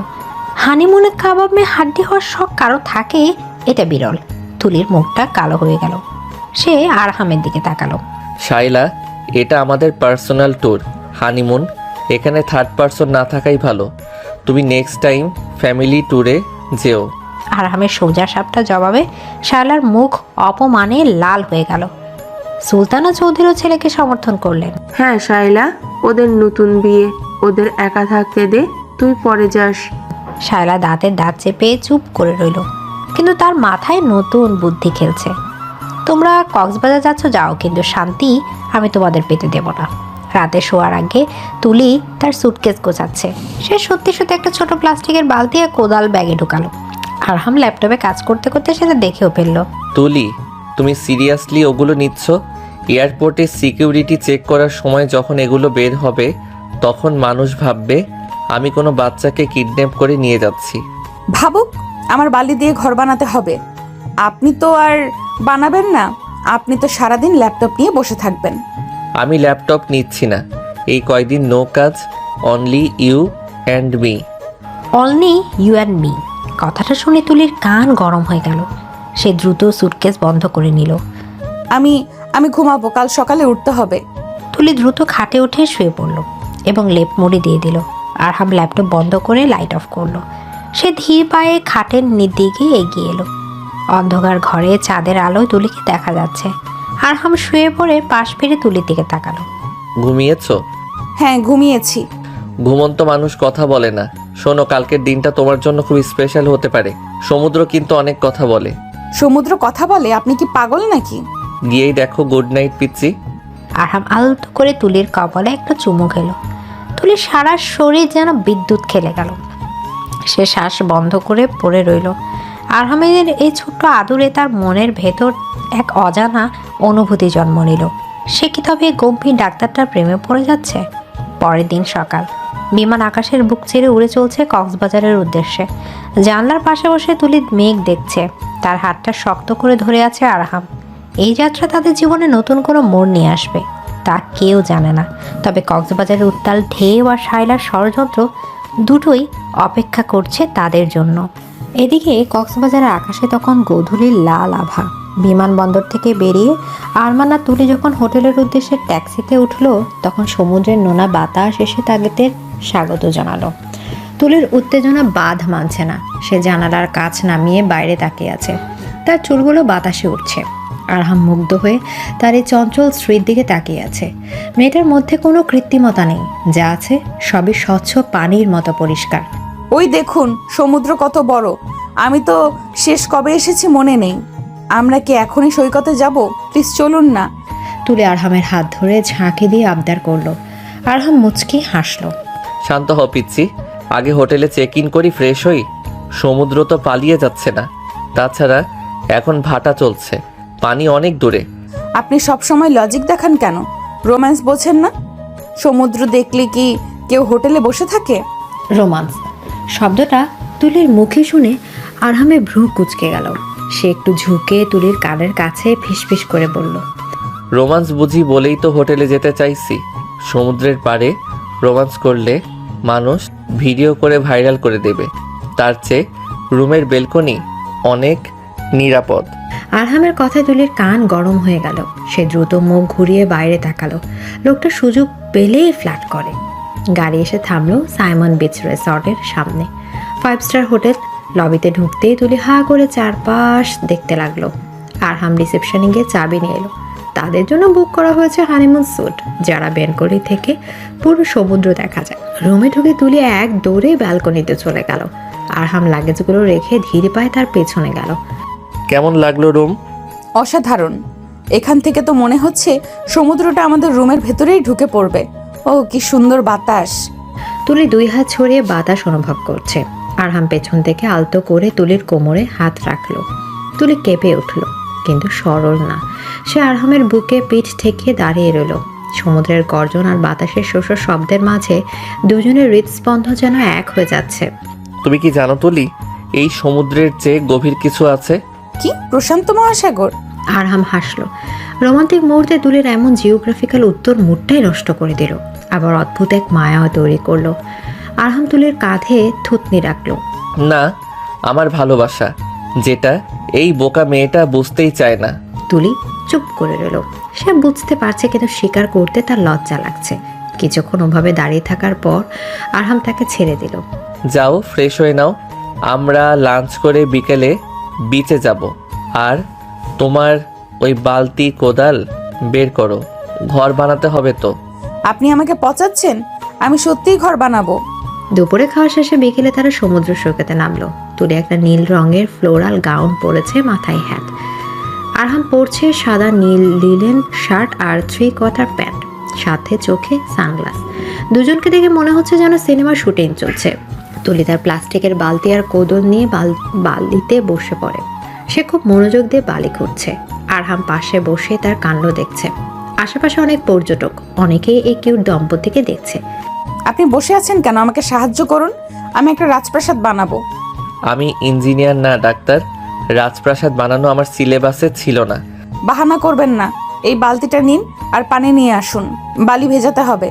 দেশের নামকরা হার্ট স্পেশালিস্ট ডাক্তার আরহাম চৌধুরী, যার এক অ্যাপয়েন্টমেন্ট পাওয়ার জন্য রোগীরা মাসখানেক অপেক্ষা করে, সে এখন নীল রঙের প্লাস্টিকের মগ হাতে সমুদ্র থেকে পানি আনতে যাচ্ছে। এই দৃশ্য দেখে আরহাম নিজেই মনে মনে হাসলো। ভালোবাসার জন্য মানুষ কি না পারে। আরহাম পানি এনে দিল। দুজনে মিলে বালির ঘর বানাতে লাগলো। তুলির মুখে হাতে বালি লেগে আছে। হঠাৎ একটা বড় ঢেউ এসে তাদের বানানো ঘরটা ধুয়ে নিয়ে গেল। তুলি হতাশ হয়ে বসে পড়ল। ইস, আমার প্রাসাদ ভেঙে গেল, সমুদ্রটা খুব পচা। তুলির মন খারাপ দেখে আরহাম তার হাতটা ধরল। বালির ঘর তো ভাঙবেই তুলি, এটা স্থায়ী না, কিন্তু আমরা যে স্মৃতিটা বানালাম এটা ভাঙবে না। চলো পানিতে নামি। আমি সাঁতার জানি না, আমাকে যদি হাঙর ধরে নিয়ে যায়? কক্সবাজারে হাঙর নেই, আর থাকলেও তোমার মতো ঝগড়াটে মেয়েকে খেয়ে হজম করতে পারবে না। চলো। আরহাম তুলির হাত ধরে পানির দিকে নিয়ে গেল। প্রথম ঢেউটা পায়ে লাগতে তুলি শিউরে উঠল। সে শক্ত করে আরহামের হাত আঁকড়ে ধরল। আস্তে আস্তে তারা কোমর সমান পানিতে নামলো। তুলি ভয়ে আরহামের সাথে একদম লেপ্টে আছে। আরহামের এক হাত তুলির কোমরে, অন্য হাত দিয়ে সে পানির ঝাপটা সামলাচ্ছে। হঠাৎ একটা বিশাল ঢেউ এলো। তুলি ভয়ে চিৎকার করে আরহামের বুকে মুখ লুকালো। আরহাম তাকে শক্ত করে জড়িয়ে ধরে ঢেউয়ের ধাক্কা সামলালো। ঢেউ চলে যাওয়ার পরেও তুলি আরহামকে ছাড়লো না। তারা দুজন ভিজে একাকার। তুলির পাতলা গাউন ভিজে শরীরের সাথে লেপ্টে আছে। তার ভেজা চুলগুলো আরহামের মুখে লাগছে। আরহামের চশমা ভিজে ঘোলা হয়ে গেছে। সে চশমাটা খুলে সাগরে ছুঁড়ে ফেলে দিল। আপনি চশমা ফেলে দিলেন কেন? ওটা তো দামি ছিল। কারণ এখন আমি যা দেখতে চাই তার জন্য চশমার দরকার নেই। আমার সামনেই পৃথিবীর সবচেয়ে সুন্দর দৃশ্য আছে। আরহামের দৃষ্টি তুলির চোখের উপর নিবদ্ধ। তার চোখে একদম আদিম নেশা। তুলি সেই দৃষ্টির অর্থ বুঝতে পারল। তার গাল গরম হয়ে উঠল। আরহাম ধীরে ধীরে তার মুখটা তুলির মুখের কাছে নিয়ে এলো। সমুদ্রের গর্জন ছাপে তুলি শুধু নিজের হৃৎপিণ্ডের ধপধপ শব্দ শুনতে পাচ্ছে। সবাই দেখছে। দেখুক, আজ আমি কাউকে পরোয়া করি না। আরহাম আলতো করে তুলির ভেজা কপালে চুমু খেলো। তারপর তার ঠোঁটে নেমে এলো তুলির চোখের পাতায়, তারপর গালে। তুলি চোখ বন্ধ করে ফেলল। তার হাত নিজের অজান্তে আরহামের গলার কাছে উঠে এলো। আরহাম যখন তুলির ঠোঁট স্পর্শ করলো তখন সময় যেন থমকে গেল। সমুদ্রের ঢেউ তাদের পায়ে আছড়ে পড়ছে, কিন্তু তাদের কোনো খেয়াল নেই। এটা কোনো সিনেমার দৃশ্য নয়, এটার দুটি হৃদয়ের মিলন। তুলি প্রথমে একটু আড়ষ্ট ছিল, কিন্তু আরহামের ভালোবাসার গভীরতায় সে নিজেকে সঁপে দিল। কিছুক্ষণ পর তারা যখন আলাদা হলো, তুলি লজ্জা আরহামের বুকে মুখ লুকালো। আরহাম হাসলো, এক বিজয়ের হাসি। চলো হোটেলে ফিরে যাই, এখানে বেশিক্ষণ থাকলে তোমার ঠান্ডা লেগে যাবে, তখন হানিমুনটা হসপিটাল ডিউটি হয়ে যাবে। হোটেলে ফিরে তারা ফ্রেশ হয়ে নিল। সন্ধ্যা নেমেছে। আজ পূর্ণিমা। আরহাম আগে থেকে হোটেলের ছাদে একটা প্রাইভেট ক্যান্ডেল লাইট ডিনারের ব্যবস্থা করে রেখেছিল। তুলি যখন ছাদে উঠলো সে অবাক হয়ে উঠল। চারিদিকে মোমবাতি জ্বলছে, বাতাসে গোলাপের সুবাস, মাঝখানে একটা টেবিল সাজানো। ওয়াও, এটা কি আমার জন্য? না, পাশের রুমের পিচ্চি মেয়েটার জন্য। অবশ্যই তোমার জন্য। এসো। আরহাম চেয়ার টেনে তুলিকে বসালো। ওয়েটার খাবার দিয়ে গেল। গলদা চিংড়ি, ক্র্যাব মশলা আর ফ্রাইড রাইস। তুলির পছন্দের সব খাবার। খাওয়ার ফাঁকে ফাঁকে আরহাম তুলির দিকে তাকিয়ে আছে। তুলি, আমি জানি আমাদের বিয়েটা খুব তাড়াহুড়ো করে হয়েছে। তুমি হয়তো এখনো আমাকে পুরোপুরি মেনে নিতে পারোনি, কিন্তু আমি চাই আমরা বন্ধু হই। তুমি কি আমার বন্ধু হবে? আরহাম তার হাতটা বাড়িয়ে দিল। তুলি খাবারের প্লেট থেকে মুখ তুলে তাকালো। আজকের বিকেলে ঘটনার পর তার মনের বরফ অনেকটাই গলে গেছে। সে একটু লজ্জা পেয়ে আরহামের হাতের উপর নিজের হাত রাখলো। বন্ধু হলে কিন্তু আমাকে চকলেট দিতে হবে, আর বকা দেওয়া যাবে না। ডিল। চকলেট পাবে, কিন্তু বকা সেটা ডিপেন্ড করছে তোমার দুষ্টামির ওপর। খাওয়া শেষ। আরহাম পকেট থেকে একটা ছোট্ট মখমলের বাক্স বের করলো। বাক্সটা খুলে তুলির দিকে বাড়িয়ে দিল। ভেতরে একটা হীরের নোজপিন জলজল করছে। এটা এটা কি? তোমার জন্য। আমার মনে হলো তোমার ওই ছোট নাকটা এটা খুব মানাবে, পরবে। তুলি মুগ্ধ হয়ে নাকফুলটার দিকে তাকিয়ে রইল। সে মাথা নেড়ে সায় দিল। আরহাম উঠে এসে তুলির পাশে দাঁড়ালো। সে খুব সাবধানে তুলির নাকে নাকফুলটা পরিয়ে দিল। পরনের পর সে তুলির চিবুক ধরে মুখটা একটু উঁচুতে তুলল। পারফেক্ট।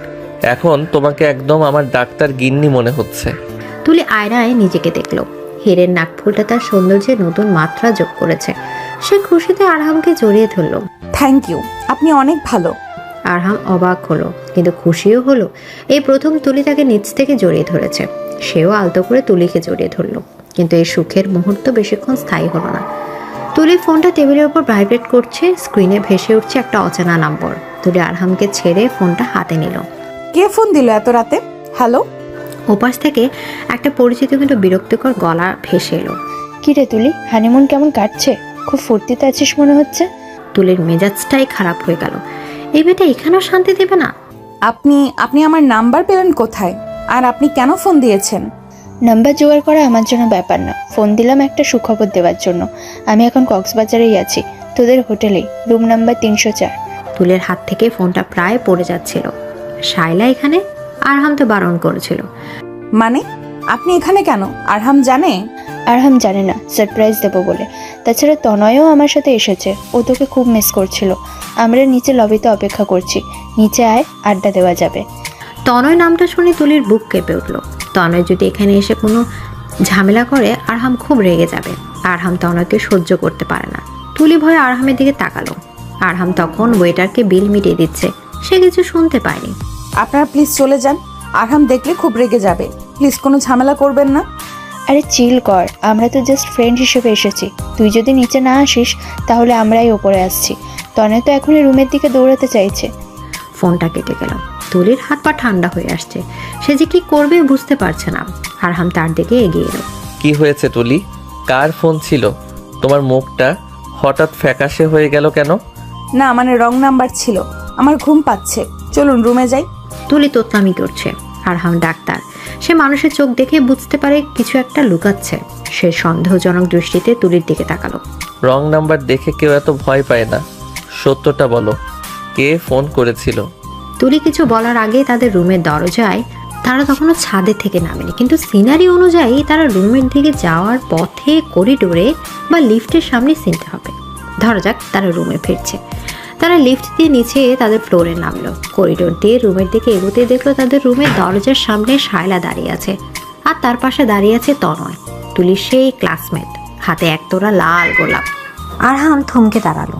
তার ছোয়াল শক্ত হয়ে গেল। চোখের দৃষ্টিতে নেমে এলো এক হিমশীতল রাগ। তুলি আরহামের হাতের মুঠা শক্ত হয়ে যেতে দেখলো। হাই আরহাম ভাইয়া, সারপ্রাইজ। আমরা ভাবলাম তোমরা বোর হচ্ছ, তাই কোম্পানি দিতে চলে এলাম। হাই তুলি, লং টাইম নো সি। তোমার বিয়ের দাওয়াত তো পেলাম না, তাই ভাবলাম হানিমুনেই উইশ করে যাই। এই নাও ফুল। তবে হাসতে হাসতে ফুলের তোড়াটা তুলির দিকে বাড়িয়ে দিল। আরহাম এক ঝটকায় তনের হাত থেকে ফুলগুলো কেড়ে নিয়ে ফ্লোরে ছুঁড়ে ফেলে দিল। করিডোরে পিন পতন নীরবতা। শায়লার মুখে শয়তানি হাসি আর তুলি ভয়ে কাঁপছে। তোমাদের এখানে আসতে কে বলেছে? আরে ভাইয়া, রাগ করছো কেন? তুলি তো তনয়কে লোকেশন পাঠালো, বললো ওর নাকি তোমার সাথে বোরিং লাগছে, তাই বন্ধুদের মিস করছে। শায়লার জঘন্য মিথ্যা শুনে তুলি আকাশ থেকে পড়ল। সে চিৎকার করে উঠতে চাইল। মিথ্যে কথা, আমি পাঠাইনি আরহাম, বিশ্বাস করো। আমি কিচ্ছু জানি না, ও মিথ্যা বলছে। আরহাম তুলির দিকে তাকাত, তার চোখে অবিশ্বাস আর রাগের মিশ্রণ। কিছুক্ষণ আগে সেই রোমান্টিক মানুষটা যেন নিমিষে অচেনা হয়ে গেছে। শায়লা নিজের ফোন বের করে একটা ফেক চ্যাট দেখালো আরহামকে। এই দেখো ভাইয়া, তুলির নাম্বার থেকে মেসেজ এসেছে। Tanay please come, I am bored with this old man. Old man শব্দটা আরহামের এগোতে লাগলো। সে তুলির দিকে তাকালো, যে কিনা কান্নায় ভেঙে পড়েছে। তুলি রুমে যাও এখনই। কিন্তু আরহাম, আমি বললাম রুমে যাও। আরহামের চিৎকারে তুলি কেঁপে উঠল। সে দৌড়ে রুমে ঢুকে দরজা বন্ধ করে দিল। আরহাম এবার তনয় আর শায়লার দিকে ফিরল। শাইলা, তুমি আমার কাজিন বলে এখনো সম্মান দিয়ে কথা বলছি। আর এই ছেলে, তুমি যদি আগামী 5 মিনিটের মধ্যে এই হোটেল থেকে বের না হও, তবে আমি সিকিউরিটি ডেকে তোমাকে পুলিশে দেব। আর হ্যাঁ, আমার বউয়ের নামে যদি আরেকটা বাজে কথা শুনি, তবে তোমার জিহ্বা আমি টেনে ছিঁড়ে ফেলবো। Get lost. আরহামের রৌদ্র মূর্তি দেখে তনয় ভয় পেয়ে গেল। সে আমতামতা করতে লাগলো। সারা বুঝতে পারলো আরহামকে এখনো ঘাটানো ঠিক হবে না। ঠিক আছে ভাইয়া, আমরা অন্য হোটেলে যাচ্ছি, কিন্তু সত্যটা মেনে নেওয়া শেখো। তুলি তোমাকে ভালোবাসে না, ও বাচ্চা মেয়ে, ওর পছন্দ তনয়কে। শায়লা আর তনয় চলে গেল। আরহাম করিডোরে একা দাঁড়িয়ে রইল। তার মাথার রক দপ দপ করছে। শায়লার দেখানো চ্যাটটা কি সত্যি? তুলি কি আসলে তাকে গোল্ডম্যান মনে করে, নাকি এটা শায়লার চাল? কিন্তু তুলি তো ফোনে কথা বলছিল আর ভয় পাচ্ছিল। তার মানে সে জানতো ওরা আসছে। সন্দেহের বিষ আরমানের মনে ঢুকে গেছে। সে ধীর পায়ে রুমে ঢুকলো। রুমটা অন্ধকার। তুলি ব্যালকনিতে দাঁড়িয়ে কাঁদছে। আরহাম আলো না জেলে সোফায় বসলো। তনয়কে কি তুমি লোকেশনে পাঠিয়েছিলে? অন্ধকারের ভেতর থেকে আরহামের প্রশ্নটা চাবুকের মতো এলো। তুলি ঘুরে দাঁড়ালো।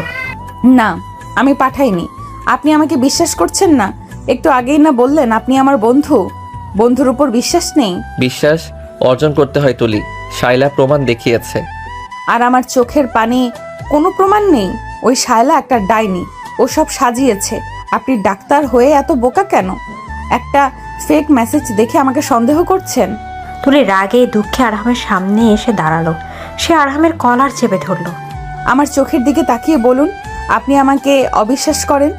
সমুদ্রের পাড়ে যা বলেছিলেন সব কি মিথ্যা ছিল? আরহাম তুলির হাতটা সরিয়ে দিয়ে উঠে দাঁড়ালো। সে কোনো উত্তর দিল না। সে ওয়াশরুমে ঢুকে দরজা বন্ধ করে দিল। তুলি ফ্লোরে বসে কান্নায় ভেঙে পড়ল। একটু আগে স্বপ্নপুরি এখন নরক মনে হচ্ছে। শায়লার চাল সফল হয়েছে। তাদের হানিমুনের প্রথম রাতটাই বিষাদময় হয়ে গেল। ওয়াশরুমের ভেতরে আরহাম আয়নার সামনে দাঁড়িয়ে নিজের প্রতিবিম্বের দিকে তাকিয়ে আছে। সে জানে শায়লা কুটিল, কিন্তু তনয়ের প্রতি তার জেলাসি তাকে অন্ধ করে দিচ্ছে। সে পানির ঝাপটা দিল মুখে। তাকে শান্ত হতে হবে। তুলি যদি নির্দোষ হয়, তবে আরহাম তাকে অনেক বড় কষ্ট দিয়েছে। আর যদি দোষী হয়, বাইরে আকাশ ভেঙে বৃষ্টি নামলো। সমুদ্রের গর্জন আরও বেড়ে গেল। এই ঝড়ের রাতে দুটি মানুষ একই ঘরে থেকেও যোজন যোজন দূরে সরে গেল। বাইরে আকাশ ফুঁসছে। বাতাসের দাপটে হোটেলের জানালার কাঁচগুলো থর থর করে কাঁপছে। সমুদ্রের গর্জন এখন যেন কান্নার মতো শোনাচ্ছে। লাক্সারি স্যুটের ভেতরে এখন শুধুই নীরবতা, যা বাইরে ঝড়ের চেয়েও বেশি ভয়ানক। আরহাম ওয়াশরুম থেকে বেরিয়ে এলো। তার চোখে মুখে ক্লান্তির ছাপ, কিন্তু রাগের রেশ এখনো কাটেনি। সে দেখলো তুলি বিছানায় শোয়নি। সে ফ্লোরে কার্পেটের ওপর গুটি গুটি মেরে শুয়ে আছে। তার গায়ের ভেজা গাউনটা এখনো পাল্টানো হয়নি। বাহ, নাটক করার আর জায়গা পেলে না? ফ্লোরে শুয়ে আছো কেন? ঠান্ডা লেগে নিউমোনিয়া হলে কিন্তু আমি দেখব না। ওঠো বলছি। আরহামের গলায় রুক্ষতা। সে ভেবেছিল তুলি হয়তো রাগের ভান করে শুয়ে আছে, কিন্তু তুলির কোনো নড়াচড়া নেই। আরহামের কপালে বিরক্তির ভাঁজ পড়ল। সে এগিয়ে গিয়ে তুলির পায়ে আলতো করে ধাক্কা দিল। এই মেয়ে, কানে কথা যায় না, ওঠো। তবুও কোনো সাড়া নেই। এবার আরহামের মনের ভেতরে একটা খটকা লাগলো। ডাক্তার হিসেবে তার সিক্স সেন্স কিছু একটা জানান দিচ্ছে। সে দ্রুত নিচে ঝুঁকে তুলির কাঁধ ধরল। ধরতেই সে আটকে উঠল। তুলির শরীর আগুনের মতো পুড়ছে। জ্বরে গা একদম খই ফোটার মতো গরম। আরহামের ভেতরে স্বামীর সত্তাটা নিমিষেই মিলিয়ে গেল। জেগে উঠল একজন দায়িত্ববান ডাক্তার। ইয়া আল্লাহ, এত জ্বর তুলি? তুলি আমার কথা শুনতে পাচ্ছ? আরহাম দ্রুত তুলিকে 5 কোলা করে বিছানায় শুয়ে দিল। তুলি বিড়বিড় করে কিছু একটা বলছে, কিন্তু বোঝা যাচ্ছে না। সে শীতে থরথর করে কাঁপছে। আরহাম বুঝতে পারলো বিকেলের ভেজা কাপড়ে থাকা আর এতক্ষণ এসির মধ্যে ফ্লোরে শুয়ে থাকায় ঠান্ডা জাঁকিয়ে বসেছে, তার উপর মানসিক ধকল। আরহাম দ্রুত এসি বন্ধ করে দিল। সে ওয়ার্ডরোব থেকে একটা কম্বল বের করে তুলির গায়ে জড়িয়ে দিল, কিন্তু তাতেও কাঁপুনি থামছে না। আমাকে ওর ভেজা কাপড় পাল্টাতে হবে, না হলে জ্বর নামবে না। আরহামের হাত কাঁপছে। সে অনেক জটিল অপারেশন করেছে, কিন্তু আজ নিজের স্ত্রীর পোশাক পাল্টাতে গিয়েও তার হাত কেন কাঁপছে? সে নিজেকে শান্ত করলো। খুব সাবধানের সম্মানের সাথে সে তুলির ভেজা গাউনটা পাল্টে নিজের একটা শুকনো টি শার্ট আর ট্রাউজার পরিয়ে দিল। তারপর দ্রুত ফোন করে রিসেপশনে গরম পানি আর কিছু ওষুধের কথা বলল। তুলি জ্বরের ঘোরে প্রলাপ বকছে। আমি পাঠাইনি, বিশ্বাস করো, আমি পচা মেয়ে না। পাণ্ডু, ও পাণ্ডু, ডাক্তারকে বলো না আমাকে বকা না দিতে। তুলির এই অসংলগ্ন কথাগুলো আরহামের বুকে তীরের মতো বিঁধল। জ্বরের ঘোরেও মেয়েটা নিজের নির্দোষ হওয়ার প্রমাণ দিচ্ছে। আরহামের বিবেকে দংশন শুরু হলো। সে কি খুব বেশি কঠোর হয়ে গিয়েছিল? শায়লার দেখানো একটা চেয়ার দেখে সে তুলিকে বিচার করে ফেলল। ওষুধ আর গরম পানি চলে এসেছে। আরহাম তোয়ালে ভিজিয়ে তুলির কপালে জলপট্টি দিতে লাগলো। তার এক হাত তুলির হাতের মুঠোয়। তুলি অবচেতন মনে আরহামের হাতটা শক্ত করে ধরে রেখেছে, যেন এটাই তার একমাত্র বাঁচার অবলম্বন। সরি তুলি, আমি বুঝতে পারিনি তোমার শরীর এত খারাপ করবে। প্লিজ জ্বরটা কমে যাক, আমি আর বকা দেব না। আরহাম সারা রাত চোখের পাতা এক করলো না। সে অনবরত জলপট্টি দিল, টেম্পারেচার মাপলো। রাত 3টার দিকে জ্বর একটু কমলে আরহাম স্বস্তির নিঃশ্বাস ফেলল। সে ক্লান্ত হয়ে বিছানার পাশে ফ্লোরে বসে বিছানায় মাথা রেখে একটু জড়িয়ে নিতে চাইল। সকাল, ঝড়ের তাণ্ডব কমে গেছে, কিন্তু আকাশ এখনো মেঘলা। তুলির চোখ মিলল। তার মাথাটা খুব ভারী লাগছে, শরীর দুর্বল। সে দেখলো সে বিছানায় শুয়ে আছে, আর তার হাত কারো হাতের মুঠোয় বন্দি। সে পাশ ফিরে দেখলো আরহাম ফ্লোরে বসে বিছানায় মাথা রেখে ঘুমিয়ে আছে। তার এক হাত তুলির কপালে রাখা। তুলির মনে পড়ে গেল গত রাতের কথা। তনয়, শায়লা, আরহামের অবিশ্বাস, চিৎকার। তার চোখে আবার জলে ভরে উঠল। সে আস্তে করে নিজের হাতটা আরহামের মুঠো থেকে ছাড়িয়ে নিল। আরহামের ঘুম খুব পাতলা। সামান্য নড়াচড়াতেই সে জেগে উঠল। তুলি, তুমি উঠেছ? এখন কেমন লাগছে? মাথা ব্যথা আছে? আরহাম ব্যস্ত হয়ে তুলির কপালের হাত দিতে গেল। তুলি এক ঝটকায় আরহামের হাত সরিয়ে দিল। আমার গায়ে হাত দিবেন না, একদম না। আরহাম থমকে গেল। তুলির চোখে আগুন। গত রাতে সেই ভয় পাওয়া মেয়েটা এখন বাঘিনীর মতো ফুঁসছে। তুলি, আমি শুধু টেম্পারেচার চেক করছিলাম। কাল রাতে তোমার 104 ডিগ্রি জ্বর ছিল। আমি ভয় পেয়ে গিয়েছিলাম। ভয় পেয়েছিলেন কেন? আমি মরে গেলে তো আপনারই ভালো হতো। শায়লা আপুকে বিয়ে করতে পারতেন, আমাকে কেন বাঁচালেন? বাজে কথা বলো না। আমি ডাক্তার, আমার কাজ জীবন বাঁচানো। আর তুমি আমার স্ত্রী। স্ত্রী? যে স্বামী তার স্ত্রীকে বিশ্বাস করে না, সামান্য একটা মেসেজ দেখে বিচার করে ফেলে, তার মুখে স্ত্রীর কথা মানায় না। আপনি আমাকে অপমান করেছেন তনয়ের সামনে, শায়লা আপুর সামনে। আমি আর থাকবো না এখানে, আমি বাড়ি যাব এক্ষুনি। তুলি টলমল পায়ে বিছানা থেকে নামার চেষ্টা করলো, কিন্তু দুর্বলতার কারণে সে পড়ে যাচ্ছিল। আরহাম খপ করে তাকে ধরে ফেলল। পাগলামি করো না। তুমি দাঁড়াতে পারছো না, আগে সুস্থ হও, তারপর যেখানে খুশি যেও। আর ওই মেসেজের ব্যাপারে। আরহাম পকেট থেকে তুলির ফোনটা বের করলো। গত রাতে তুলি যখন ঘুমাচ্ছিল আরহাম ফোনটা চেক করছিল। সে তুলির দিকে ফোনটা বাড়িয়ে দিল। আমি কাল রাতে তোমার ফোন চেক করেছি। তোমার ফোন থেকে তনয়ের নাম্বারে কোনো মেসেজ যায়নি। সেন্ড ফোল্ডার, ট্র্যাশ বিন সব চেক করেছি। আমি অপারেটরে কল করে কল লিস্টও ভেরিফাই করেছি। শায়লা আমাকে যেটা দেখিয়েছে সেটা এডিটেড ছিল বা ফেক অ্যাপ দিয়ে তৈরি। তুলি ফোনটার দিকে তাকালো না। সে আরহামের চোখের দিকে তাকিয়ে রইল। প্রমাণ পাওয়ার পর বিশ্বাস করলেন? এটাই কি ভালোবাসা? ভালোবাসা মানে তো অন্ধবিশ্বাস। আপনি তো আমাকে চেনেন আমি কেমন। আমি কি তনয়কে মেসেজ পাঠানোর মতো মেয়ে? আমি জানি তুলি, কিন্তু আমি জেলাস ছিলাম। তোমাকে অন্য ছেলের সাথে দেখলে আমার মাথা ঠিক থাকে না। আর তনয় ছেলেটা তোমাকে পছন্দ করে, এটা আমি সহ্য করতে পারি না। তাই রাগের মাথায় আমি হিতাহিত জ্ঞান হারিয়ে ফেলেছিলাম। I am sorry. আরহামের মতো একজন গম্ভীর অহংকারে মানুষ মাথা নিচু করে সরি বলছে, এটা বিরল দৃশ্য। কিন্তু তুলির অভিমান এত সহজে গড়ে যাওয়ার নয়। সরি বললেই সব ঠিক হয়ে যায়? আমার মনের ভেতরে যে কষ্টটা দিয়েছেন সেটা কি সরি দিয়ে মুছবে? আমি আপনার সাথে কথা বলবো না, যান এখান থেকে। তুলি মুখ ঘুরিয়ে বসে রইল। আরহাম বুঝতে পারলো ওষুধে কাজ হবে না, এখন অন্য থেরাপি লাগবে। সে চুপচাপ রুম থেকে বেরিয়ে গেল। তুলি ভাবলো আরহাম হয়তো রেগে গেল। সে বালিশে মুখ গুজে কাঁদতে লাগলো। ঘন্টাখানেক পর দরজায় নক হলো। তুলি সাড়া দিল না। হঠাৎ রুমের ভেতরে গিটারের টুংটাং শব্দ শোনা গেল। তুলি অবাক হয়ে মুখ তুললো, দেখলো আরহাম হাতে একটা গিটার নিয়ে দাঁড়িয়ে আছে। তার পরনে একটা ক্যাজুয়াল শার্ট, মুখে সেই চিরচেনা গম্ভীর ভাবটা নেই, বরং একটা লাজুক হাসি। আপনি আপনি গিটারও বাজাতে পারেন? মাল্টি ট্যালেন্টেড ডাক্তার, কিন্তু শ্রোতা যদি মুখ গোমরা করে থাকে তবে সুর আসে না। আরহাম গিটার বাজিয়ে বেসুরো গলায় গাইতে শুরু করলো। ও আমার পিচ্ছি বউ, রাগ করে থেকো না আর, ভুল করেছি আমি, দেব না আর তোমায় ধার। আরহামের গান শুনে তুলির কাল্লার মধ্যেও হাসি পেয়ে গেল। গানের লিরিক্সের কোনো মাথা মুন্ড নেই, আর আরহামের গলা কাকের মতো কর্কশ। থামুন থামুন, আমার জ্বর আবার বেড়ে যাবে আপনার গান শুনে। এত বাজে গান কেউ গায়? হার দেবেন না মানে কি? মানে তোমাকে আর কষ্ট দেব না, হাড় মাংস আলাদা করব না, ছন্দ মেলানোর জন্য বলেছি। হাসি এসেছে? আরহাম গিটার রেখে বিছানার পাশে বসলো। সে পকেট থেকে একটা বিশাল ডেইরি মিল্ক সিল্ক বের করলো। শান্তির প্রস্তাব গ্রহণ করা হবে কি? চকলেট নিচ্ছি মানে এই না যে ক্ষমা করেছি, আপনাকে শাস্তি পেতে হবে। কবুল। কি শাস্তি? কান ধরে উঠবস করতে হবে নাকি ইনজেকশন নিতে হবে? হুম, আপনাকে আপনাকে আমাকে কোলে করে সমুদ্রের পাড়ে নিয়ে যেতে হবে।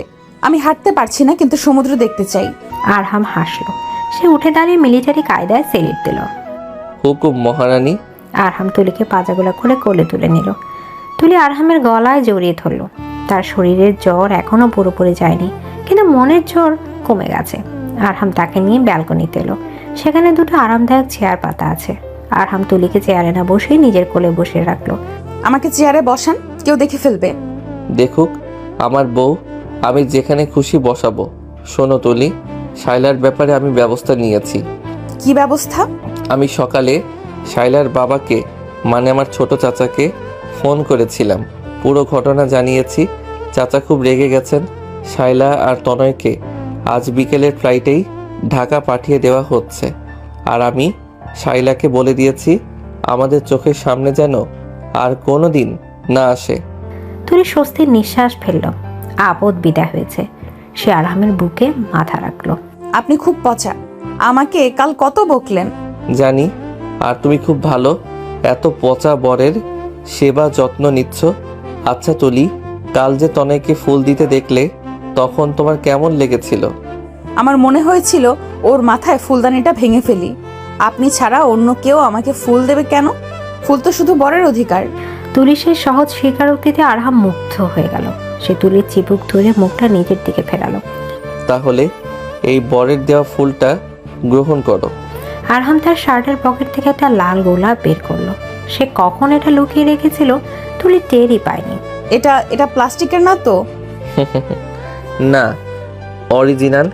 ঘ্রাণ নিয়ে দেখো। তুলি ফুলের ঘ্রাণ নিল। আরহাম মুগ্ধ দৃষ্টিতে তাকিয়ে আছে। ঝড়ের পরে প্রকৃতি কেমন শান্ত আর সুন্দর হয়, তাদের সম্পর্কটাও এখন তেমন স্নিগ্ধ। তুলি, আমি তোমাকে ভালোবাসি। কাল রাতে তোমাকে হারানোর ভয়টা আমাকে পাগল করে দিয়েছিল। আমি চাই না আমাদের মাঝে আর কোনো তৃতীয় ব্যক্তি আসুক। তুলি লজ্জায় লাল হয়ে গেল। সে গোলাপ দিয়ে নিজের মুখ ঢাকলো। আমিও আপনাকে। আমাকে কি ঘৃণা করো? থুর, ভালোবাসি গাধা ডাক্তার। আরহাম হাসতে হাসতে তুলিকে বুকে জড়িয়ে ধরলো। কক্সবাজারের সমুদ্র সাক্ষী হয়ে রইল তাদের খুনসুটি আর ভালোবাসার। পরের 2 দিন তারা ছুটি এনজয় করলো। তুলির শরীরে পুরোপুরি সুস্থ হওয়ার পর আরহাম তাকে নিয়ে প্যারাগ্লাইডিং করলো।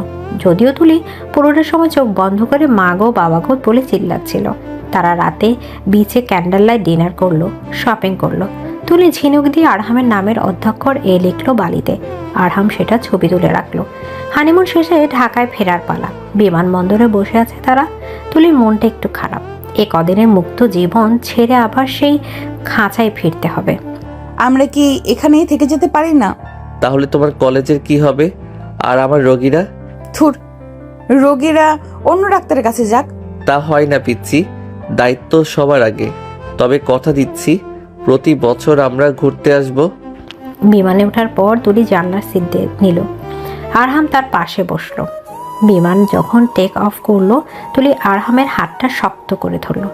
ঢাকায় ফিরে আসার পর তাদের জীবন আবার স্বাভাবিক ছন্দে চলতে শুরু করলো। কিন্তু একটা পরিবর্তন এসেছে।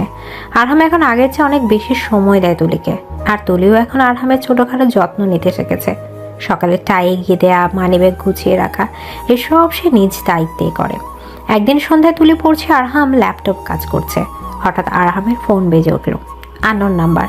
আরহাম রিসিভ করে লাউড স্পিকারে দিল। Hello doctor Arham. Hello doctor Arham, আমি সিটি হসপিটাল থেকে বলছি। আপনার এক patient Mrs Rabia Begum heart attack করেছেন, কন্ডিশন ক্রিটিক্যাল।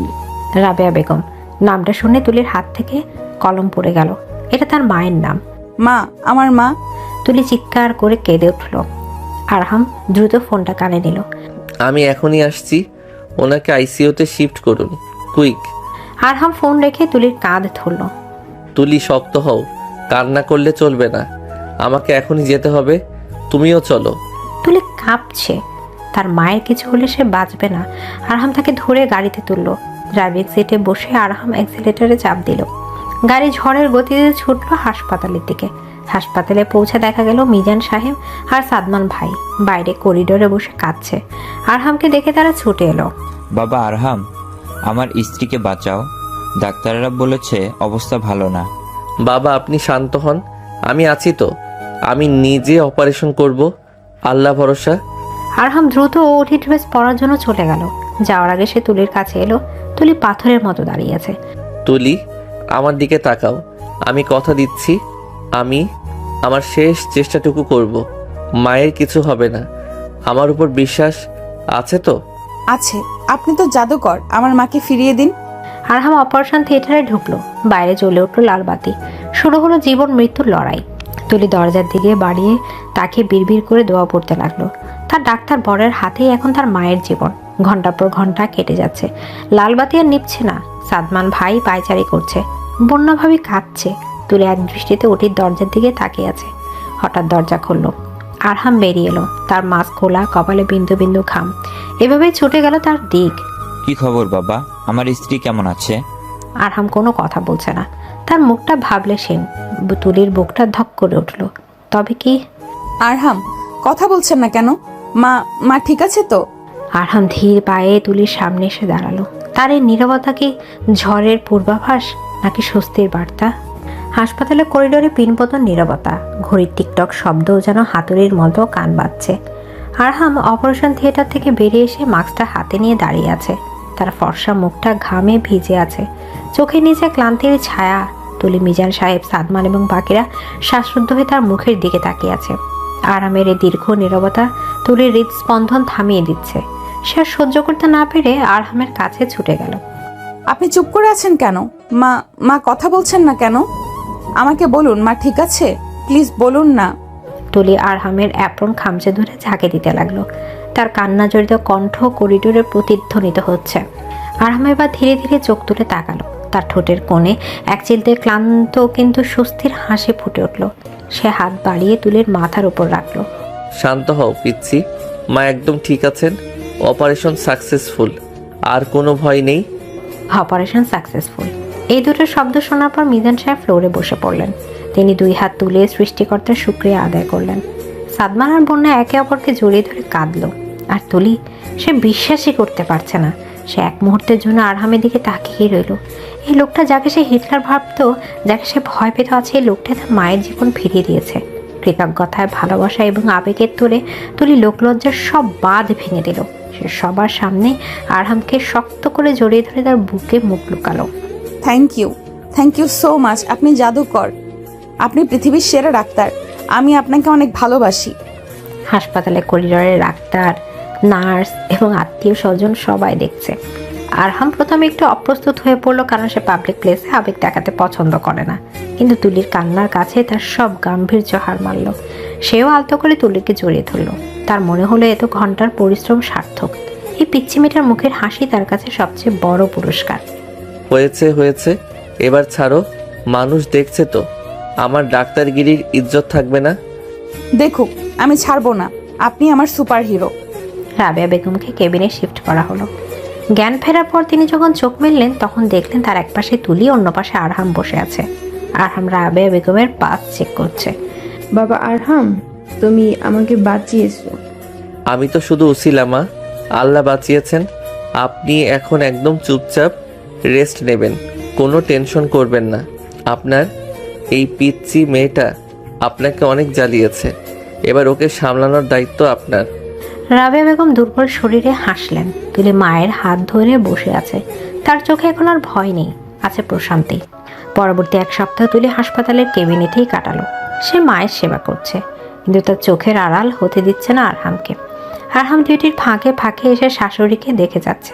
তুলি এখন আরহামের টিফিন ক্যারিয়ার গুছিয়ে দিয়ে সময় মতো ওষুধ খাইয়ে দেয়। হাসপাতালের সবাই জেনে গেছে এই কড়া মেজাজে ডাক্তার স্যারের বউ আসলে খুব সুইট একটা মেয়ে। 1 সপ্তাহ পর রাবেয়া বেগম বাড়ি ফিরলেন। চৌধুরী ফেলে এবং তুলিদের বাড়ি, দুই পরিবার এখনও খুশির বন্যা। তুলি আর আরহামের সম্পর্কটা এখন অনেক গম্ভীর। তাদের মধ্যে খুনসুটি এখনও আছে, কিন্তু সেটা অনেক ভালোবাসার বহিঃপ্রকাশ। দেখতে দেখতে 6 মাস কেটে গেল। তুলির ইন্টারমিডিয়েট পরীক্ষা শেষ। সে এখন অখণ্ড অবসরে সারাদিন বাসায় থাকে, টিভি দেখে আর নতুন নতুন রেসিপি ট্রাই করে, যেগুলো সাধারণত খাওয়ার অযোগ্য হয়। আরহামে ব্যস্ততা বেড়েছে, কিন্তু সে চেষ্টা করছে সন্ধ্যার পর সময় দিতে। আজ শুক্রবার, ছুটির দিনে বাইরে ঝুম বৃষ্টি হচ্ছে। তুলি ড্রয়িং রুমে সোফায় বসে আচার খাচ্ছে। 1 বোতল জলপাইয়ের আচার তার কোলের উপর। সে টিভির রিমোট ঘোরাচ্ছে আর টকটক আচার মুখে পড়ছে। আরহাম ল্যাপটপ নিয়ে পাশে বসে কাজ করছে। আচারের গন্ধে তার মনোযোগ নষ্ট হচ্ছে। তুলি, তুমি সকাল থেকে কতটুকু আচার খেয়েছো? পুরো বোতল তো শেষ করে দিলে। এত টক খেলে তো অ্যাসিডিটি হবে। উফ, আপনি কাজের মধ্যে কথা বলবেন না, আমার খুব ভয় লাগছে। আপনার লাগলে বলুন, দিচ্ছি, কিন্তু খবরদার বকা দেবেন না। আরহাম দীর্ঘশ্বাস পেলে আবার ল্যাপটপে মন দিল, কিন্তু কিছুক্ষণ পর তুলি হঠাৎ মুখ চেপে ধরে ওয়াশরুমের দিকে দৌড় দিল। আরহাম চমকে উঠল। সে ল্যাপটপ রেখে দ্রুত তুলির পিছু নিল। তুলি, কি হলো? বমি করছো কেন? তুলি পেছনে অনবরত বমি করছে। তার শরীরটা কয়েকদিন ধরে ভালো যাচ্ছে না। সকালে মাথা ঘুরছিল, এখন বমি। আরহাম উদ্বিগ্ন হয়ে তুলির পিঠে হাত বুলিয়ে দিল। আমার মনে হয় ফুড পয়জনিং হয়েছে। কাল যে ফুচকা খেয়েছিলাম ওটা বাসি ছিল। ইস, আমার পেটটা কেমন করছে। ডাক্তার সাহেব, আমাকে একটা স্যালাইন দিন তো। আরহাম ডাক্তার, সে ফুড পয়জনিং আর অন্য কিছু পার্থক্য বলছে। সে তুলির লক্ষণগুলো মিলিয়ে দেখল। টক খাওয়ার প্রবণতা, সকালে দুর্বলতা, বমি বমি ভাব আর মুড সুইং। তার চোখের সামনে একটা সম্ভাবনার আলো জ্বলে উঠল। সে মুচকি হাসলো, কিন্তু তুলিকে বুঝতে দিল না। ফুচকা থেকেই হয়েছে মনে হয়। চলো বিছানায় চলো, আমি চেক করছি। তুলিকে বিছানায় শুয়ে দিয়ে আরহাম তার পালস চেক করছে। তারপর কিছু বেসিক চেক আপ করলো। তার সন্দেহ ক্রমশ বিশ্বাসে পরিণত হচ্ছে, কিন্তু নিশ্চিত হওয়ার জন্য টেস্ট দরকার। আমি এখনই একটা কিট আনিয়ে নিচ্ছি, টেস্ট করতে হবে। কিসের টেস্ট? করোনার? আমার করোনা হয়নি তো। না, করোনার চেয়েও বড় কিছু। চুপচাপ শুয়ে থাকো। আধা ঘন্টা পর আরহাম হাতে একটা প্রেগনেন্সি টেস্ট কিট নিয়ে বাথরুম থেকে বের হলো। তার মুখে বিজয়ের হাসি। তুলি বিছানায় বসে নখ কামড়াচ্ছে। সে ভাবছে তার বড় কোনো অসুখ হয়েছে। কি হয়েছে? রিপোর্ট পজিটিভ না নেগেটিভ? আমার কি ক্যান্সার হয়েছে? আমি কি মরে যাব? আরহাম ধীর পায়ে এগিয়ে এসে তুলির পাশে বসলো। সে কিটটা টেবিলে রেখে তুলি 2 হাত নিজের হাতের মুঠায় নিল। বোকা মেয়ে, ক্যান্সার হবে কেন? এটা একটা গুড নিউজ। গুড নিউজ মানে? আমার ফুড পয়জনিং ভালো হয়ে গেছে? না রে পাগলি, তুমি মা হতে চলেছ। আমরা বাবা মা হতে চলেছি। আরহামের কথাটা তুলির মস্তিষ্কে পৌঁছাতে কয়েক সেকেন্ড সময় লাগলো। সে ফ্যাল করে তাকে আরহামের দিকে তাকিয়ে রইল। মা হতে চলেছে মানে? তার পেটে বাচ্চা? তুলি নিজের পেটের দিকে তাকালো। কি বললেন? মা? কিন্তু আমি তো নিজেই বাচ্চা। আমি মা হব কিভাবে? আর আমি তো এখন অনার্সে ভর্তি হব। আমার ফিগার নষ্ট হয়ে যাবে, আমি মোটা হয়ে যাব। ও মা গো! তুলি এই অদ্ভুত প্রতিক্রিয়ায় আরহাম না হেসে পারল না। যেখানে মেয়েরা এই খবর শুনে আবেগে কাঁদে, সেখানে তুলি তার ফিগার আর পড়াশোনা নিয়ে চিন্তিত। শান্ত হও, ফিগার নষ্ট হবে না, আর পড়াশোনাও চলবে। আমি আছি তো। কিন্তু তুমি খুশি হওনি? আমাদের একটা ছোট বাবু হবে, যাকে আমরা আদর করব। খুশি হব না কেন? কিন্তু ভয় লাগছে। বাচ্চা পালন করা তো অনেক কঠিন। ও যদি আমার পান্ডা নিয়ে কারাকারি করে? আরহাম হো হো করে হেসে উঠল। সে তুলিকে বুকে জড়িয়ে ধরল। চিন্তা করো না, পান্ডা নিয়ে কাড়াকাড়ি করলে আমি নতুন পান্ডা কিনে দেব। তুমি শুধু নিজের যত্ন নেবে। আজ থেকে নো ঝগড়া, নো মারামারি, শুধু রেস্ট। খবরটা বাতাসের বেগে ছড়িয়ে পড়ল। সুলতানা চৌধুরী খুশিতে মিষ্টি বিতরণ শুরু করলেন। আসাদ চৌধুরী আনন্দে ছেলের পিঠ চাপড়ে দিলেন। তুলির বাবা মাও ছুটে এলেন। পুরো বাড়িতে উৎসবের আমেজ। হৃদি তো খুশিতে লাফাচ্ছে। সে এখনই পুপি হওয়ার প্ল্যানিং শুরু করে দিয়েছে। ভাবি, আমার কিন্তু মেয়ে চাই। আমি তাকে পুতুলের মতো সাজাবো।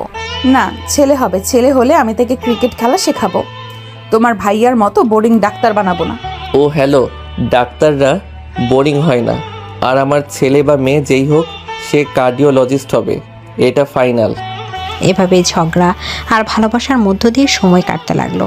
তুলির প্রেগনেন্সির সময়টা আরহামের জন্য ছিল একটা বড় পরীক্ষা। তুলির মুড সুইং সামলানো কোনো সাধারণ মানুষের কাজ নয়। রাত 3টায় আইসক্রিম খাওয়ার বায়না, হঠাৎ করে কান্নাকাটি, আবার পরক্ষণে খিলখিল করে হাসি।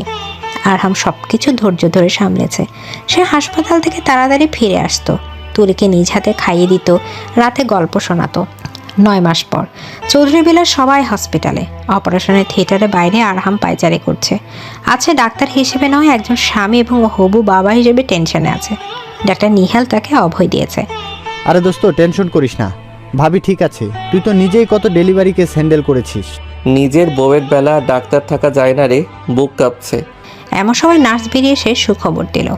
কংগ্রেচুলেশন স্যার, আপনার মেয়ে হয়েছে। মা ও মেয়ে দুজনেই সুস্থ। মেয়ে হয়েছে শুনে আরহামের চোখ ভিজে উঠল। সে দৌড়ে কেবিনে গেল। তুলি বেডে শুয়ে আছে, ক্লান্ত কিন্তু মুখে হাসি। আর তার পাশে ছোট দোলনায় শুয়ে আছে এক টুকরো চাঁদের কণা।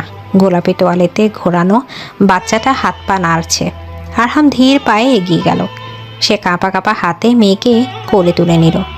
বাচ্চাটা দেখতে একদম তুলির মতো। সে ছোট নাক, ফর্সা গাল আর মাথায় একরাশ কালো চুল। আরহাম মেয়েকে বুকে জড়িয়ে ধরে কপালে চুমু খেলো। ওয়েলকাম আমার ছোট মা। দেখেছেন, আমি বলেছিলাম না ছেলে হবে, উল্টো হলো। ও তো একদম আপনার মতো রাগী হয়েছে। দেখুন, ব্রু কুচকে আছে। একদম না, ও আমার মতো শান্ত হবে, তোমার মতো ঝগড়াটে হবে না। নাম কি রাখবে ভেবেছো? আমি ভেবে রেখেছি, ওর নাম হবে টুনটুনি, কারণ ও সারাদিন টুনটুন করে ঘুরবে। টুনটুনি তো ডাক নাম, ভালো নাম হবে আরুষি, আরুষি চৌধুরী। সুন্দর, কিন্তু আমি টুনটুনিই ডাকবো। আরহাম এক হাতে মেয়েকে আর অন্য হাতে তুলির হাত ধরল। তার মনে হলো তার পৃথিবী এখন পরিপূর্ণ। 5 বছর পর চৌধুরী বিলার বাগান বাড়িতে আর জন্মদিন পালন করা হচ্ছে। আরশের 5 বছর পূর্ণ হলো। পুরো বাড়ি বেলুন আর ফুল দিয়ে সাজানো। আরশে একটা গোলাপি রঙের ফ্রক পরে প্রজাপতির মতো ঘুরে বেড়াচ্ছে। সে দেখতে অবিকল তুলির কার্বন কপি। সেই চঞ্চলতা, সেই কথা বলার ধরন। বাবা বাবা দেখো, মা আমাকে বকা দিয়েছে। আরশি দৌড়ে এসে আরহামের কোলে উঠল। আরহাম এখন আগের চেয়ে একটু মোটিয়ে গেছে, কিন্তু তার গাম্ভীর্য কমে গিয়ে এখন সে পুরো দস্তর ফ্যামিলি ম্যান। সে মেয়েকে কোলে নিয়ে চুমু খেলো। কেমন, কে বকা দিয়েছে আমার মাকে? আজ মায়ের খবর আছে। খবর তো আপনার কাছে ডাক্তার সাহেব। আপনি মেয়েকে প্রশ্রয় দিয়ে মাথায় তুলেছেন। ও আজ স্কুলের টিফিনে সব চকলেট খেয়ে ফেলেছে, ভাত খায়নি। তুলি এই এখন 23 বছরের তরুণী, শাড়ি পরেছে, খোপায় ফুল। তাকে এখন আর সে পিচ্ছি মনে হয় না, বরং এক অপরূপা নারী। কিন্তু আরহামের কাছে সে এখনো সেই পিচ্ছি আছে। মা পচা, মা আমাকে চকলেট খেতে দেয় না। বাবা, তুমি মাকে একটা ইনজেকশন দিয়ে দাও তো। মেয়ের কথা শুনে আরহাম আর তুলি দুজনেই হেসে ফেলল। আরহাম মেয়েকে নামিয়ে দিয়ে তুলির কাছে এগিয়ে এলো। সে তুলির কোমরে হাত দিয়ে তাকে কাছে টেনে নিল। ইনজেকশন দেওয়া লাগবে না মা, তোমার মাকে শান্ত করার জন্য ওষুধ আমার জানা আছে। কি করছেন? সবাই দেখছে তো, ছাড়ুন। দেখুক, 5 বছর আগেও সবাই দেখেছিল, এখনো দেখুক। আমি আমার পিচ্চি বউকে ভালোবাসি, এটা কি কোনো অপরাধ? আমি এখন আর পিচ্ছি না, আমি এক বাচ্চার মা। তুমি 80 বছর বয়সেও আমার কাছে পিচ্চিই থাকবে, সেই জেদি ঝগড়াটে কিন্তু অসম্ভব মায়াবী পিচ্চি। আরহাম পকেট থেকে একটা ক্যাডবেরি সিল্ক বের করে তুলির হাতে দিল। Happy birthday to our daughter, আর থ্যাংক ইউ আমাকে এত সুন্দর একটা লাইফ গিফট করার জন্য। থ্যাংক ইউ তো আপনার প্রাপ্য। আমার মতো পাগলকে সহ্য করার জন্য আপনাকে নোবেল দেওয়া উচিত। ঠিক তখন আরশি দৌড়ে এসে তাদের দুজনের মাঝখানে ঢুকলো। আমি চকলেটও খাবো, আমাকে দাও। আরহাম আর তুলি দুজনেই তাদের ছোট্ট পৃথিবীটাকে জড়িয়ে ধরল। গোধূলির আলোয় তাদের ছায়া দীর্ঘ হয়ে ঘাসের উপর পড়েছে। তাদের এই ভালোবাসার গল্প হয়তো এখানে শেষ নয়, এটা চলতেই থাকবে। ঝগড়া হবে, অভিমান হবে, আবার ভালোবাসা হবে, কারণ ভালোবাসার শেষ নেই। প্রিয় দর্শকবৃন্দ, ভিডিওটি দেখার জন্য অনেক অনেক ধন্যবাদ। আমাদের এই ভিডিওটিতে একটি লাইক দিলে আর আমাদের এই ছোট্ট চ্যানেলটিকে সাবস্ক্রাইব করে আমাদেরকে সাপোর্ট করলে আমরা নতুন নতুন ভিডিও আপলোড করার অনুপ্রেরণা পাবো। আমাদের চ্যানেলটি সাবস্ক্রাইব করে আমাদের সাথে জুড়ে থাকুন এবং এইরকমই ভিডিও দেখতে থাকুন। ধন্যবাদ।